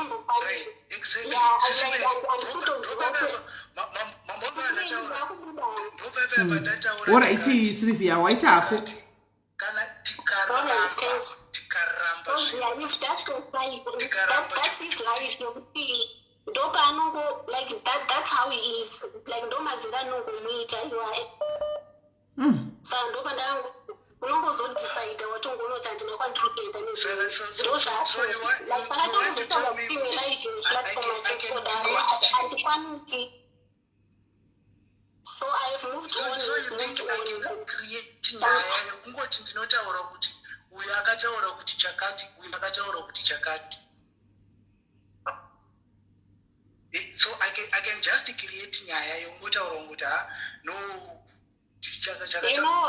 chakatotaurika chakati but okay Sylvia nemiba minga I wish you guys munona mirai ndokumurombotaurawo semunhu mukuru kwamuri handitika sasisirenyu handiti maybe kuna uyu I don't know if she's in my 20s maybe semwana handitika ndokumurombotaura you guys yes you were once dating and you once dated handitika and pakatika zvakaitika history yenyu itori strong yekuti umwe akanotsvaga mari that means maka pane rudo umwe akanokwereta mari umwe wakauyawo nemari mukakontribita kana kuti mukasakontribita wana akanobvisa mari amheno zvakaitika kukoko mukanobvisirana mari mukadii ende chikunyanya kundisa ndechekuti muri vekuchechi mese kumasofa handiti muri vechechi you guys should be leading us by example vasinganamati vaya ndimungade maya pana pamwenyasita peace yenyu zvakanaka handimoona peace yaitwe zvakanaka more separate you go separate ways handitika so that kune vaya vasingabelieve vasingatendiwo totoonoti inge kuchechi kune runyararo naini kuzvakune peace zvakune rudo vanhu nyaya ye 8 days vanototaurana vatoregererana kwavo nyaya yatopera but now ikava this Smelly, can I say something? Yes. I'm sorry. And I heard that you are very powerful ku church iwe Sylvia. Let me tell you something. Ndakindai like ndabata kama muri kutaura. Pandakazodiscover because it's not something chandaibvunza vanhu kuti ndikusangana nezvakadai this guy ari kudai so ndaita say I prayed about it ndikaona kuti hakuna kwandiri kuenda. Why I did this? Kwese kwandakaenda chinoratidza vanhu chiti ndiye munhu wangu I went with him. It's something chandakatiita properly. Ndosaka ndakati pandakavhara that chapter ndakatovhara ndikati yavharika. So I'm surprised. Ndakaenda kuhama dzangu ndakaenda naye. Pane mufundisi ndakaenda naye. Family he refused. But I was willing to do everything. Pese kwatakaenda tese achiona kuzvishuwa kuti zvapera. That's what I did. So ndobaifanira kungovharika that chapter. Chinhu chokuti takangodecide ndiri kwandiri kabva kuti zvapera iye ari kwaari zvapera tikatiita nakutseke kunoku ndopapapera I went with him semunhu anobva kutown Mrs. Melly. Can I ask something? Yes, let's do it in a peaceful manner. You guys, I want you to take a Sylvia ndokumbira omuningi wangu nemweya wa mwara nditi if she asked you kutaza kuti iwo unonamata unodi kana akakubvunza question, can you please just answer him pasave ne bad blood, because ndinotaurana ikipandaza kuti wakagumbuka andika wakatsamwa, and you are not supposed to be doing that. The way he track history yako yandanzwa ndizoti unoda mwari usingaiti inonamata singaiti ndinotaura ndimi singatoiti zvinouya panota ndikutaura navava zvatoita opposite. I'm not angry, you know, I'm just irritated kuti ndakaenda kwese kuhama kwese tikaenda zvinoitawo vanhu. Okay, can you for now at least akakubvunza question ka because I want at least pakupedzisira andika pakupedzisira tite zvokuti pave nepisi zvakanaka andika, so that next time mukasangana muroti hello ndepi ndeipi anditika. Yeah. Can I ask you something? Can you ask those questions through you, because pane zvandiri kuzviitira. Kela chimedza ukatega kuti Smelly's diaries ka maadmin paanonyora something inobuda as me, or hence it's not me, it won't be me. Nyatso specify kuti ningi, because uri kuziva munhu wakutaura naye Kela is not me, so unozondi confuse manje kuti what are you talking about anditika. Anyway, taura ko Sylvia. Alright, no, I'm just saying can I actually you can ask through you what you want, because you never to respect her. Okay, all right. And that's question time. Okay. Mubvunzo wangu wokutanga ndiwo kudaiwo so. Takaenda kwa sekuru. Hauna kutaura kuti ukauya kumba kwedu unorohwa. Nevakomana vanenge vari. When it was about kuti ngatiende kumusha, ukati kwauya kumba kwedu unorohwa. And kana yange iri issue yokunzi kana kuti tiende kumba, didn't I have the money yawanga andidzosera iyi yataifana kunge takuendesa kumba kwani.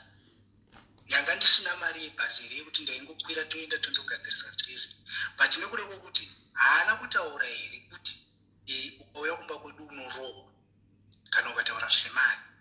Haisiriyo issue yakaita kuti nditadze kuenda here.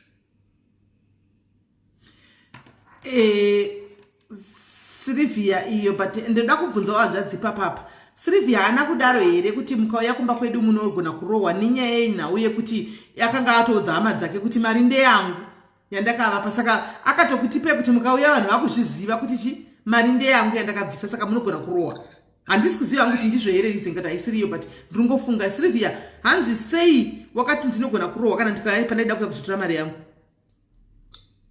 Sis Melly, I never said that. Dai ndakazvitaura ndaikwanisa kufonera hama dzake ndokumbira muye kupa kumutima. I wasn't going to say that because ndaida kuvaitaurana nevanhu vakuru ndaonomba kweda havasi violent. Kana airohwa angadai akarohwa kwese kwandaienda naye. I wanted kuti issue inoperera kuvabereki. Ndikatofonera hama dzake dzaakauya nadzo kumba, amainini vake, munin'ino wamai vake, neazvanzi yake nemukwasha wake, ndo vanhu vakauya kumba kwedu. I called mainini vake because vanhu vachona ndo munhu mukuru. She refused to come. I think they already knew through my relatives ake anga ari kunuku kuti no mukaenda zveshuwa mari haisi vanenge kana vakaudzwa havana kuudzwa nini. Because anevo vanhu vake vari kunuku kukomeketa nevanhu vari kumba. Vakaramba kuuya pavakaramba nemhaka iyi.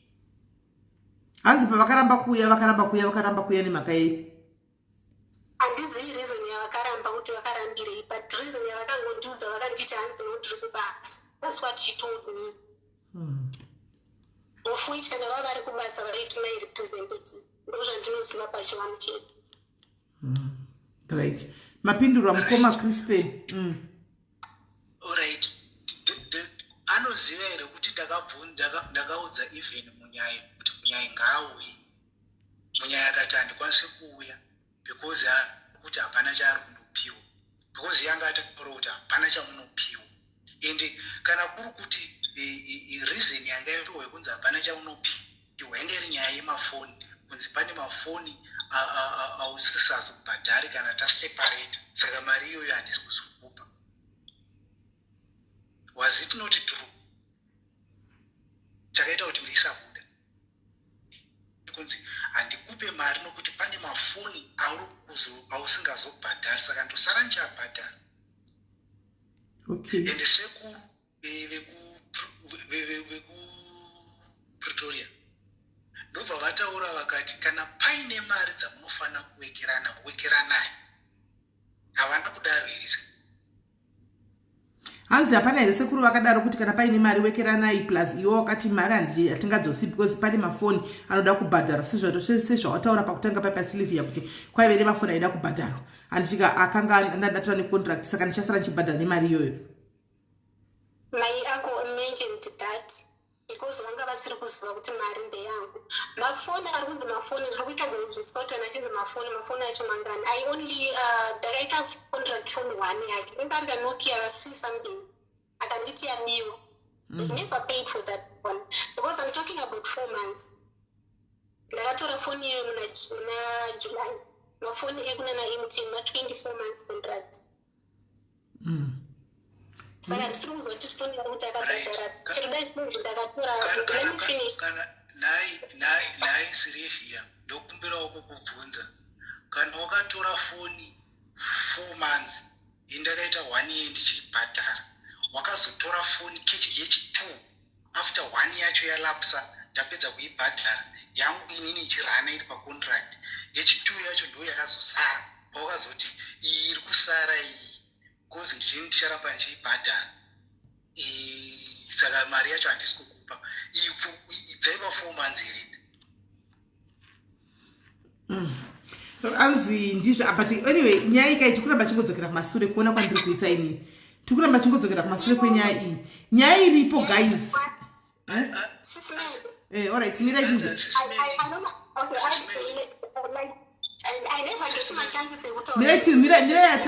mira yataura nimabvunza kweshe mira yapindo chinzo mafoni ari kunzi mafoni. How can I make munhu kuti ndikubatira mari iri foni yandiri kuseenzesa ine? Dai zvainzi it's just that I was using FNB then I'm no longer using FNB ndakachinja bank. Dai zvainzi zvinoita ndisiri kuziva kuti vaikwanisa kuti vanondoti ndingakwanisa kunotora bank statement re 8 years ago. I don't know if it's possible. And then ndorinenge rakuzotarisa madebit order because ndinoita debit order ndibhadhare cash. Iri account yangu iri muzita rangu because ndine mari yaipinda every month. And andikati kumunhu mafoni too, like I paid for my own phone. Iye ndakatorera phone muzita rangu. He forced me actually. Zvongoti it was an abusive relationship. And dai zvainzi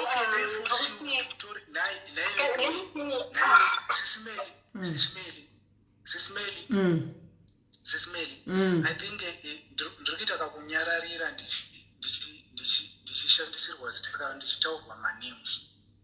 How can I force you to go and take a phone? Ndinokuforsa chirudzi. How can I go and force you to do that? How can I force you to do something like that? Or watoona kuti I'm able because I was able to pay for both phones. Chakatoita kuti ndinzichitora phone iyo because there was a contract already yanga yagara iripo. Inini ndikatoti handina phone yakanaka zvikanzi aihomera ndikutorere phone, but you have to pay both phones. Dzaiva 2 phone idzodzo. I paid for both phones. Saka iyo kuti ndakamuforsa, how did I force you to do that? Taura kana kuri kuti if I was the one who was paying for both phones, how can you say kuti ndikana kuti haisi phone yandaishandisa? You gave someone let me tell you something. Vakubhadhara cash and then vasara kuiquerity and I was the one who was paying for those. Alright, takunzwa here gaiti mudza Sylvia taura chinzwa. I'm not allowed to take 2 phones at the same time. Saka I don't know kuti zvakaitika sei. Handitobvumidzwi. I think vanhu vanotora mafoni emacontract unogona kuzvinzwisisa. Unokwanisa kuupgrade ndozvandinokwanisa kuita. I can only upgrade. Aiwa mafoni 2 unogona kutora ku MTN. Unotora. Vanotarisa salary yako. Vanotarisa salary yako. Salary vanotarisa. Kure vati pasalary yako yanga isingakwanisi kutenga 2 mafoni. panditore mafoni too. Omati Crispin. Sis Melly. Sis Melly. Taure. Kawani nguva imwe chete. Pandakasanga uri nefoni yako bhatara. And then ndobva andita upgrade. Imwe yacho yanga yasara nemamonth. I think inoti kana wasara ne1 year, then you can take another phone. Uno upgrade. And then you pane imwe yayo. Inopinda mune imwe futi yacho. That's how I think both phone. Right. Saka kana ari kuramba kuti handizvo zvawaita izvozvo asi zviri zvaiitika, then who is lying? Alright, ngatichita iso aisisiri nyaya yekuti who's lying and who's not, because nyaya inonetsa hapana nev11 right now mese hapasina neevidence senyaya yakudhara yangove he did this, she did this. Let me tell you something about chandiri kuzoita ndikandasiri kukwanisa chimwe chaita ndisakwanisa kutora mafoni too. Permit yangu inorenewa annually, so there's no way yavaindipa mafoni too. Ndine permit inoexpire after 12 months. Andaikwanisa, so handisiri kuzoti zviri kutaura izvi ndezvekuti zviri kubva kuri. It's a lie. Alright, anyway, tapedza nyaya yemafoni yapera, nyaya yemari yapera. Inchanda kungoda ndechekuti toda kuti tichita peace match. Anditika, so that you guys will be able to move on. Umuenda ku left, umuenda ku right. In fact, makatita move on. Anditika, sekutaura kwenyu makata move on mese. Anditi, so atichari zvokuti paramba pachitika nyaya dzakafanira idzi neidzi dzanzvadzi. Imimi muri munhu mukuru sezvamataura masvikiro ekutanga kuti Mwari ndo vanoziva. Can you, for the sake of yourself Antika, and for the sake of peace, can you be able to forgive Sylvia uyu and move on neupenyu wenyu zvamakaita makato move on actually kungoti muite move on mungoita peace? Will you be able to do that?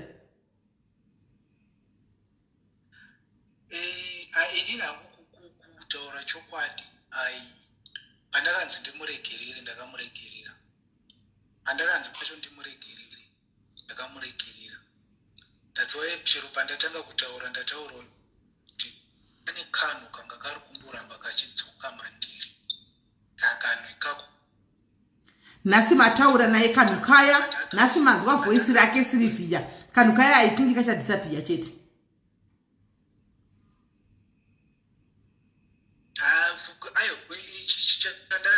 Is that closure? Saka payabuda, then it's fine.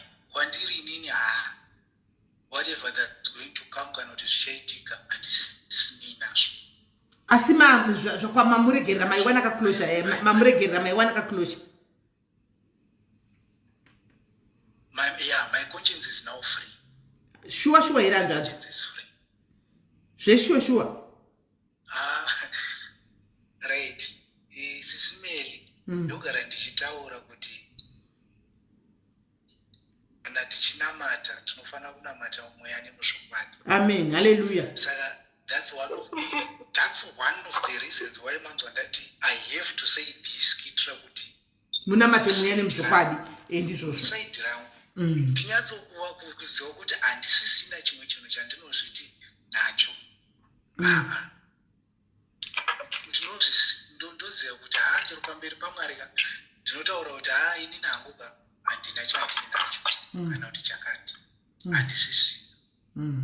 Right. This is the reason why ndataura issue. Okay. Handisisina. Right. Saka imi magadzi muri prayer warrior underlining issues ayama muchitaura kuti zvirango zvavamida kutaura zvezviyanika imi magadzi indogona kutokubatsirai kana kutsanya totori dzangu totonama ipa patikobvudzika chayaka munozviziva imi panapa panouya pastor vaya vanenge vachita midnight prayers. Taurai napastor vaya, joinai, break whatever altar or whatever covenant yamanga makaita nemusikana iri kuita kuti mutedze kuita munyesera move on muchingofunga nezvaSylvia. Antimaona ndokumbira kuti taurai munhu wechirume pastor vaya no hanzvadzi mboteererai handisi kuda kuti mundipikisa hanzvadzi because muda kuti argument neni ina handisi kuda kuti argument neni ini ndikotaura zvandiri kuonawo semunhu mukuru. Handimaona imimi motaura napastor munhu wechirume vakubatsirei kuita break free zvachose kubva kuna Sylvia ushu. Handika sezvo mati imimi mamuregerera ende mamuchida closure ka nekutiwo maybe mumbonzwawo voice rake semunhu akangoitawo zvakaitawo munofanira kunyatsa kuzviprepare. Handimuona mamunzwa mataura naye closure maiwana handitika and for that mwanzvadzi thank you from the bottom of my heart. Mwari vakuropafadze, Mwari vavhurire zviri kuramba kufamba kati muupenyu hwenyu zvifambe. Hakuna chinhu chinonzi kwai kana ivo vari baba muri kutsvaga, pana patinotsvaga vanhu vakawanda munozviziva vachiwanika. Vanonzi mwana achiti ndakonzeresa baba vangu chi tototresa kwavagumira kugara kusvika tavawana toti baba vako vari pakati ndanotsvaga baba vako kana totonosvika pachinzi vakafa kudhara anomaona asi hama dzakadziwana. Ndo basa redu munongoya nenyaya kuti Smelly baba vangu varonzi mai vangu ningi totsvaga. Ndo basa redu pano. Sylvia ndokumbirawo kuti uregerere, ndokumbirawo kuti imbo naye mukoma zvino kana tikaramba tichingoda kudzokera kumashure kunyaya dzemafoni nyaya chaiperi. I have forgiven you, Mrs. Melly. Kana paine anything changa chandandakamuudza muupenyu hwake kana ndisiri aware of, maybe I release it. May the Holy Spirit release him. Kana paine panga pakabatwa muupenyu hwake nekuda kwezvakaitika kumashure, kana ndandakabatirira upenyu hwake, Mwari ngavandiregerere aenderere mberi noupenyu hwake zvinhu zvimufambire. But from my side, I have forgiven him and I'm going to forget about this issue. Right. Majazi mamda tichi ndanchida kuti kana tauya kuseri kana takuseri you ask me about nyaya ya baba vangu ndokutsanangurirai zvamaudzwa izvo handizvo. Alright, hapana chakaipa. Tozotaura kuseri chatoga iyi ndedu tiri kuseri chatega iyi andika. But iwo Sylvia wo futi wo wasongoita wo shoko ngoti wangoya pano kati vo inotsvaga baba wako apa wakanganisa kamuningi apo. Anenge aiva pese nawo. Wakanga chikumbiro karegerero kuna hanzvadzi kamuti aiwa sorry yako. I was wrong and I'm sorry, but then the reason why I hatiadi reason. Kana watoti sorry inongoya kaisina kabati kumberi. Sorry nongori aiwanza kuti ndakagumbuka I'm sorry pane zvandataura because that was supposed to be something private. Yeah, but Smelly unenge wakamboudzwa kuti ndo zviri kukonzera maproblems and then zvobva zvazonzi waiwewe. Aiwaka ndo zvandikureva kuti but wangasanga kuzozvitaura palive ine 1000 something people kuti vobva wanguti baba vako zvakati like zvinhu zvinenge zviri personal zvinhu zvakadaro mumwe munhu anenge asati ave ready kuti adi ashane the world kuti ndo zviri kuitika ngati muupenyu saka yobva wangozviti bvu. Saka the nicest thing to do will be just you know what brother sorry yako on that one ndataurawo because ndangonzwa kuti ndikuitirwa life kune life yangu saka ndataura out of anger. I'm really sorry. Anyway, saka nzvadzi manzwa here sorry yenyu?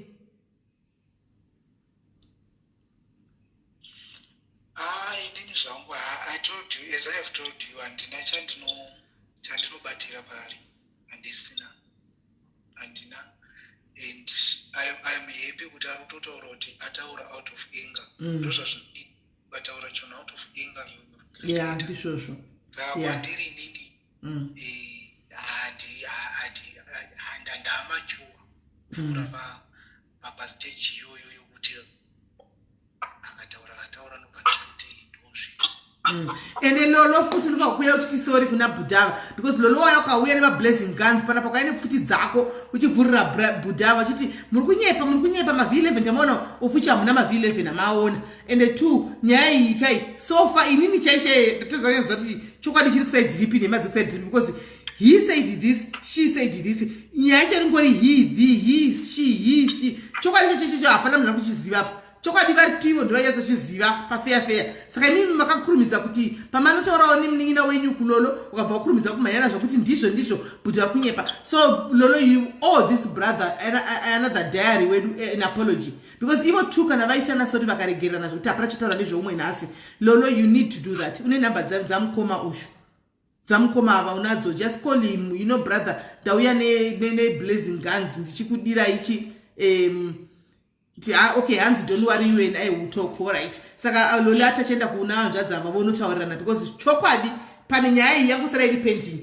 Chokwadi chimusikamana vari 2 namwari wavo wechi3 isusu pana payatiramba kubuda because ukukadhira igara ukukadhira ombogara uku uyu ndiye agara uyu akabvisa mari yake akanokweta uyu mari akabvisa vakakontribita nyaya zvona hadzisinyatsokuti ende V11 ndatati chida chairo harina kubuda ndora todhila naro harina kubuda V11 hapana musikana todati maV11 akarisvinzva kudhara 8 years back ndakatorasa chatozivi ndozvowanepi anomaona saka hapana V11 riripo. Saka ndoda kutendai brother na sister vanin'ina wangu nehanzvadzi yangu mese ndokudai handitika please let there be peace between you. We want to follow from you guys. toda kutevedzera kwamuri kuti aiwa kunonamatwa kuchechi kunga AFM inonamatwa kana kuti Sayoja inonamatwa totouyawo anditi maona tichinyatsona kuti aiwa vanotsiurika vanotaurika vanokanganisira naYesu of course but vanotaura navo regerera navo endera mberi. You never know zvita upenyu majeka azvizikanwi.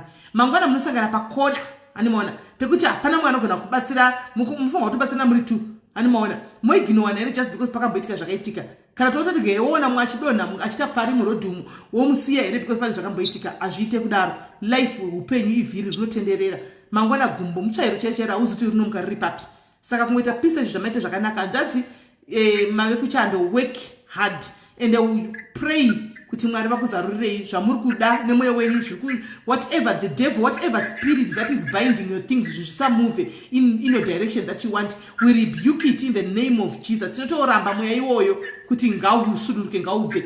Itai chinhu chinobatika, itai chinhu chinofamba. Andimona no demon shall be fashioned against you that shall prosper. Muchatobudirira makadaro chete nyingi vavengi vachida vasingadi anditi mazvona. Saka ndomuna matatu chidango kupaiwa hanzvadzi kune musikana Sylvia futi zvinhu zvake zviri kufamba wotongoti bless God, bless you God. Mwari vakuita zvakanaka ngavaramba chikuropafadzawo zvinhu zvako zviramba zvichibudira kozodzoka upana pane testimony kuti SIS MELLY ndini Sylvia ndakuchata uyai kumuchato aiwa tinongunduruka isu tinouya andimona tinouya kuzofaisa hatiregi animaona muchato ndofaya animaona. Saka anyway paita zvapo peace ndozvandango kutendai nazvo. Sylvia, thank you for taking your time to come here mungane marara kuti regai tindinde kunozviclarify. At least we now have all nyaya yacho isitainzwa. Thank you my sister and thank you for being one of us. Now I heard kuti wakatozofollow up page. Thank you for being one of us. Bye, thank you. Thank you my sister, bless you. Anjadzi. Yes, thank you very much for coming also pano. Anditika zvapera mweya wenyu ngausununguke, but I want you kuti zvanachitaura kuti mina matati kofika anjadzi imboiteverera imboipinda imboiteverera imbofollowa maprayers atikofaya fambai nawo atikofa anoitwa ipo pano aya fambai nawo muchazondiudza mukaisa haimi handikuite kutyiri because munoziva chokwadi imbomafollowa mufambe nawo muchazondiudza kuti zvinhu zvaakutovhurika animana denga riya rakutozaruka kuna Mwari hakuna chinoramba hanzi panoperera pfungwa dzako ndo pazvinotangira. Alright, ndouya kuseri saka totaura kuseri hanzvadzi. So bless you hanzvadzi, thank you very much, we love you ne. Kawan my brother. Right guys, thank you very much guys. Nyaya mainzwa nyaya itongoti yapera kudai. Just hope kuti zvatawirana pano zvokuti bhudhu wechindawo right wakadai, Sylvia wechindawo left wakadai, so nyaya yapera anditika. And I know kuti kune hanzvadzi yangu zvinogona kusapera just like that because it's very soft as a wool, but antika as the time goes on vachashka pakunaka. Ndosaka ndati vambojoina maprayers ati kofi wayaya antimaona achavabatsira. It's a gradual process. Zvinhu zvokuti unogona kusa vanhu marespondero edu pamaissues akasiyana. Umwe anoregerera chop umwe anodi anonetsa. Saka timu yanga iri kufambira nyaya idzi mazviona zvaitika pachina V11 tinosvikonofaiwa nomubvunzo kuya timu yeadmin yanga iri kufambira nyaya idzi. I think we have to sit down, we have to go back on the drawing table as well, pa drawing board tiona kuti nyaya iyi yofambiswa sei, kana zvichistopa zvongostopa sezvanoita pisi because pachatinetsei pamberi apo sezvo Sylvia azobatika andichimaona. So yeah guys, from me to you, I love you so much. Thank you very much guys. I'm sure iko zvine zvivazorara pasofa manje vangachiona bhora. Saka kuti zikwavo kwavaita ndiko kuti munhu arara pasofa ndichavamutsa kuti chihandei tapedza. South African number Susan Chigwerewe. South African number. So guys, tobatana zvakare muchikamu chinotevera, we are thinking of launching a program yekuti you guys, my friends, you've got friends vamakanga mchitamba navo and in the process makaitana, in the process makaitana makuwa mukapesera maitana zvakawanda mchataudzana. I'm not saying go back and be friends again, but peace is needed. Just peace, kungoita peace, and then mwenomwe menda separate ways. You guys, if you feel like unayo friend yako yakatira naye zvakadaro, handitika come see me, handitika, and then we get hold of the friend as well, handitika, and then moya pasho totaurana zvakanaka naka moregererana, handitika, moita move on. Kile chimwe chigumbu chino anzi baba yasanda kuenda chiza nchiri pano, kune chimwe chigumbu chinokusesa kupinda denga guys. Muda tundikudze imwe nyaya yakaitika. Imwe nyaya yakaitika ndekudai so. Pana vamwe mai vakaitwa nemurume vakavahurira. Zvokuvahurira zviya. Andimaona.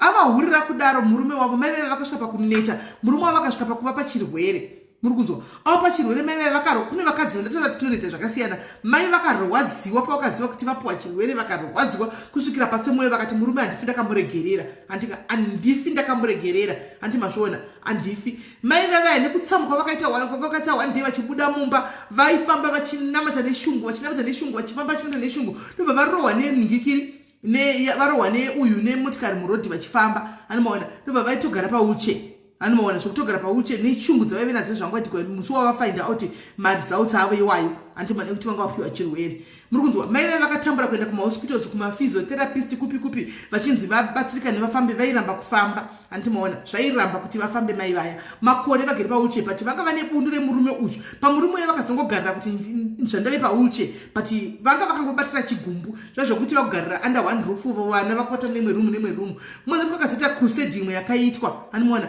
crusade yaitwa amai vaya ndobva vaendawo kwakakwina pastor uyanga auya. Anomaona vachiti ndoda kunamatirwa mazuva aya kwanzwa namatirwa mototi vakasvika vachisvika pakanzi napastor yaya amai hamuna kana chiri kumbokubatira kuti musasunge pauche makapora ngadai makapora kudhara but imi mamai muri kuziva mune chigumbu chinyaya yakaitika 15 years ago makabatira murume wenyu chigumbu pane zvinhu zvakakuitai pamuviri wenyu zvandisingakwanisa kutaura pane varuzhinji munozviziva. Andika 2 makarohwa nemotikari kuti mugare muuche nenyaya yekuti mamakagumbuka manga musingasaoni mamakatsamwa murume wenyu zvaikuitirai mai batira. Mwari vari kutaura kuti hanzi regerei murume wenyu muone miracle ichaitika.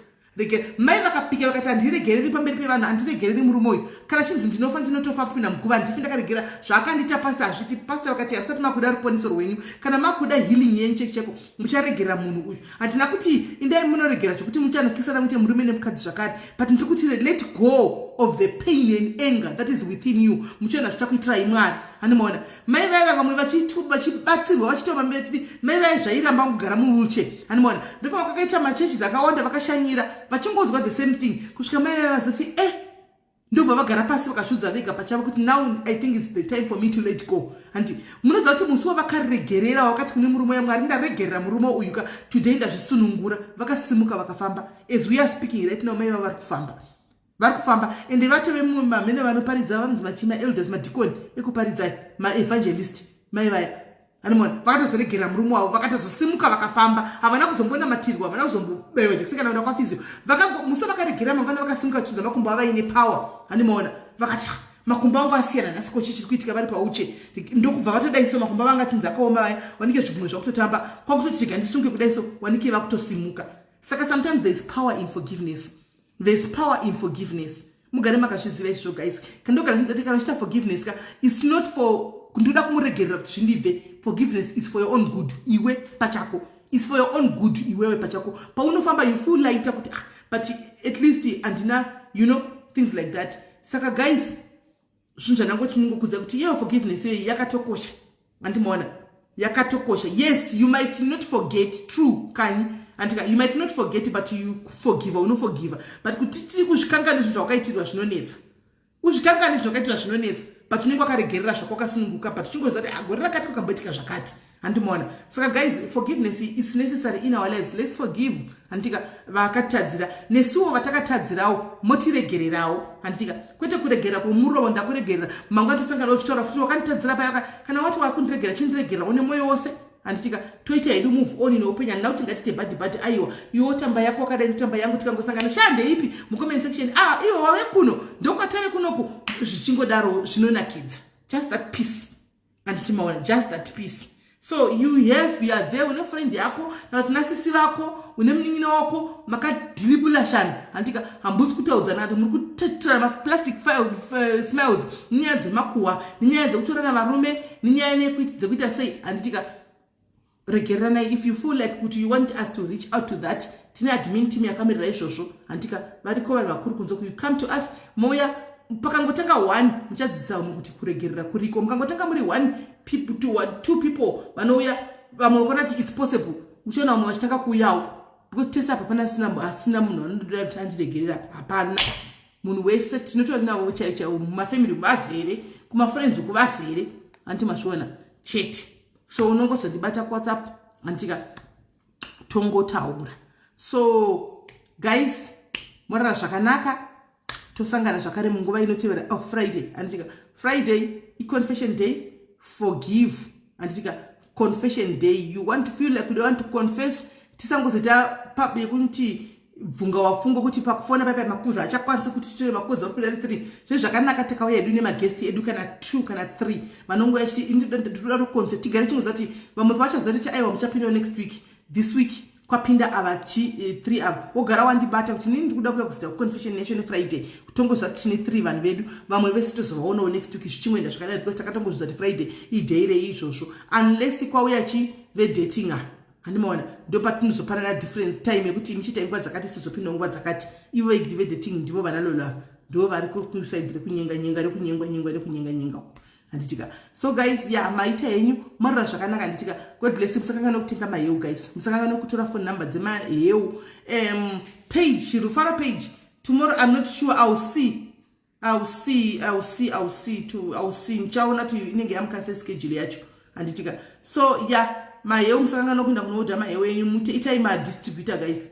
Be distributors, tengesai Maheu, tengesai smoothie, tengesai porridge, tengesai Maheu, make extra money handitika. Zvichibatana kudaro chidiso tinogona kuti hakuna live mangwana kwobva kwayamwe munachera ndinoda ndine nyaya yangu ina titopinda padaro nhasi munongoona ndauya hanimaona kana kuita Thursday kuita mangwana live yekutaura edu mamwe matopics atinawo yekungodiscussa some of the topics atinadzo just kungozvitaudzana edu tichikuita matopics edu atinenge tinawo. We can do that kana tave netime yacho. So guys, bless you, take care of yourselves and don't forget to wear your mask and to sanitize your hands wherever you go kana nepese pamuri. Bless you. I love you.